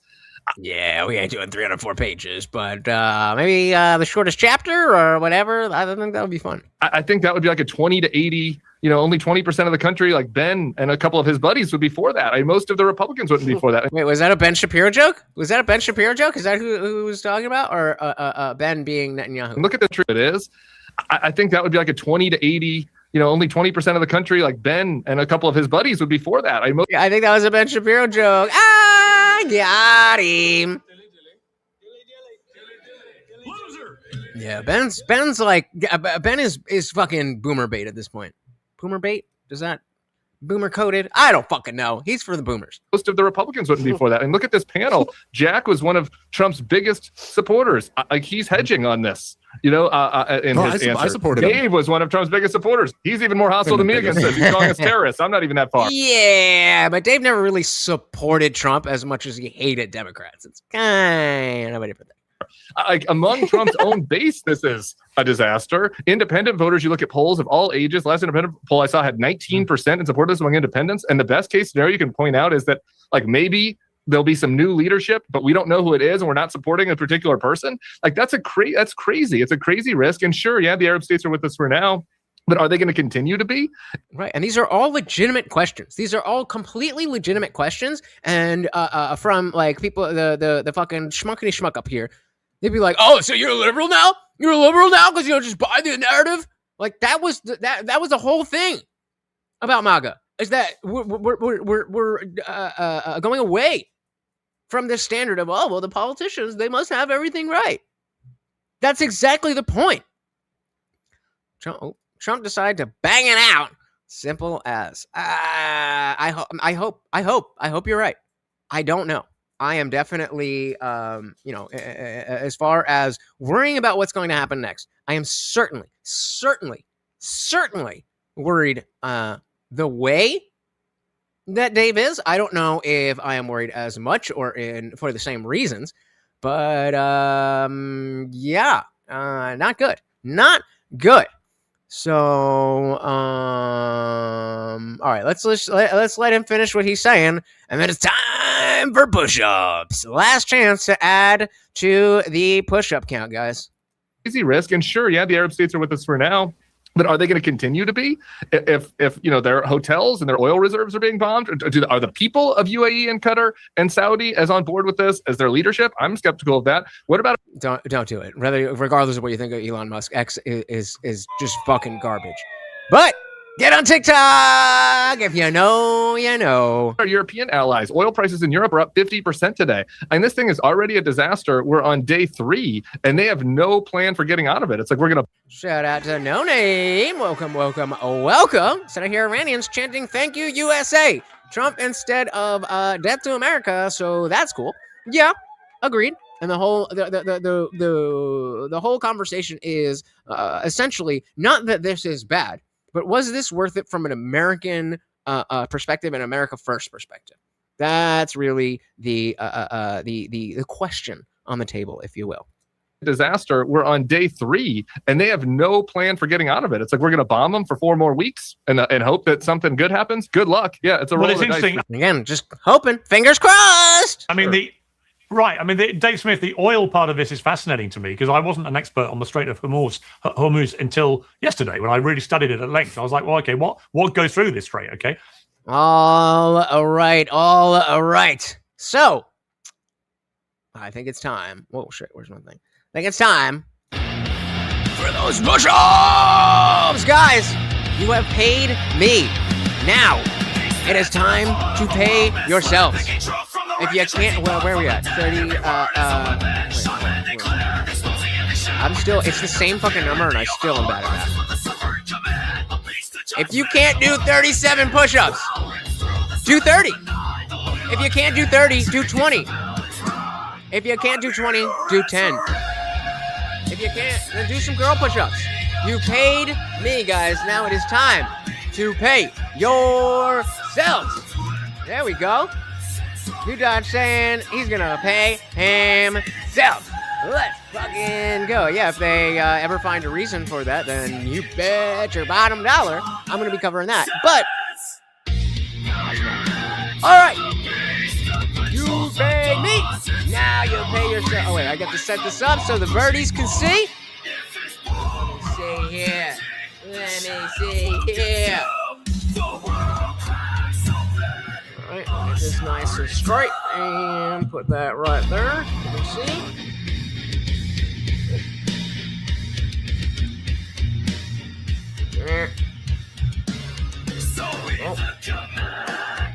That's as good as we're gonna get. All right, we'll do right here. Let's go. All right, let's stretch first. All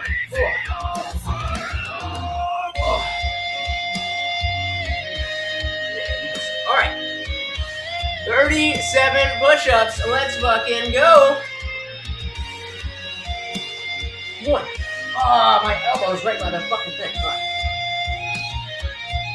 1, 2, 3, 4, 5, 6, 7, 8, 9, 10, 11, 12, 13, 14, 15, 16, 17, 18, 19, 20, 21, 22, 23, 24, 25, 7, 8, 29, 30, 31, 32, 33, 34, 35, 36, 37, and 1. For good luck, let's go!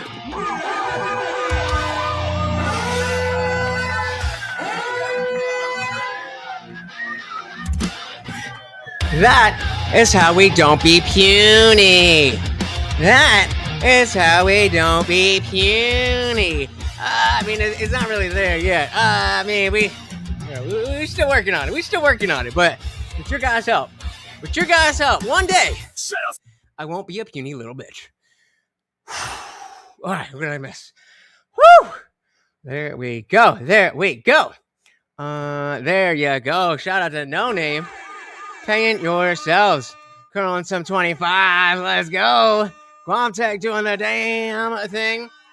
I do got to figure out. I do got to figure out a way to do something in addition or differently than push-ups, because like the goal ain't gonna be $75 forever, guys. And I can't really do that many more push-ups. 38. Thank you very much. And a half one where my elbow hit the table, so I did go and push up, push up. But yeah. Is this over? Yeah.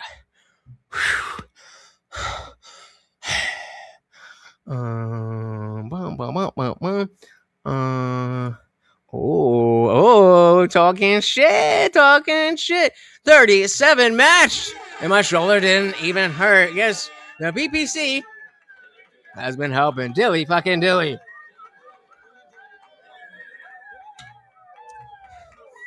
Was that me? No. What? No. What? You think so? I don't feel like it's, when you look at it this way, when you look at it straight on, you can tell that it's fucking puny. Like that's the entire, you can see both sides of my bicep. You can see both sides of my, on the side of the bicep. You can see both tattoos. Extra points if anybody knows what this is. Extra points if anybody knows what this is. You will be my favorite person. There we go. Breaks are fine. We could do breaks. Sam said, I spent a little time in lockup, so I do the full military prison-style workout every day, except Saturday and Sunday. Burpees, push-ups, pull-ups, sit-ups, jog a mile at the very least. That's the other thing, too. My as puny and weak as I am, oh, man, my cardio ain't shit. So we'll figure that out. Eat some protein. I'm about to make some food right now. Contact said, good to see so many people jumping in and paying themselves. I think Lutch and I were the only ones for a little while. Yep. All these beta bitches. The tattoo? Yeah. So where is it? This one? No. This one, I forget where they are. So, I mean, you should know it if you know it, but like, it's recognizable if you know what it is. If you don't know what it is, then getting a closer look ain't really going to do anything. But if you know, you know. 6'2", 240. Jesus. Does anybody here not know how short I am? I mean, you kind of just generally saw, but it could be hard to, it could be hard to frame of reference. Does anybody not know how short I am? Yeah. Let's see. Let's get both of them. Is it just the whack off arm? We'll get there. My chest is, it's the triceps Actually, I see a little bit on the triceps. It's the triceps in my chest that I'm self-conscious. I'm self-conscious. Yeah, you get big and damn, y'all motherfuckers gigantic. Y'all motherfuckers gigantic. When we do the 10K party, I'm not going to be able to see everybody. I am indeed 5'4". But, you know, I got it where it counts. Guys, thank you so very, very much for hanging out. I know that you could be doing anything else in the world, and yet here you are with me and the Overlord, and we could not appreciate it more. To give a big shout out to all of the donations. We had started off with our boy Funk, Master General. We had Angry Amputee, Manatron TV with the fucking PayPal. Box coming in hard. New Dodge again. We had a new member. Shout out to Jason becoming a disciple. And then Box again. And again. And again. Shout out to the doctor. Also gave us a 5. And Jay with the big 10. Thank you. Box, just one more twosie. And of course, getting us over the edge. New Dodge. Thank you so very, very much. And again, a big special shout out to the sponsor of the stream. As always, my sugar daddy, the Funk Master General. Guys, if you are new here, please do hit that subscribe. I am live every Monday, Wednesday, Friday, 8 p.m. Eastern, and sometimes whenever I feel like it. And sometimes I get a little more drunk than this, and it's entertaining. But when I'm not, I'm getting you the hard-hitting shit. The hard-hitting shit. We want to be able to communicate with the people we disagree with so that we could better push our ideas without being forceful or angry or any of those things. That is what we need to do. That is what I'm doing. And as I've said so many times before, we are way closer to the beginning of this than we are to the end.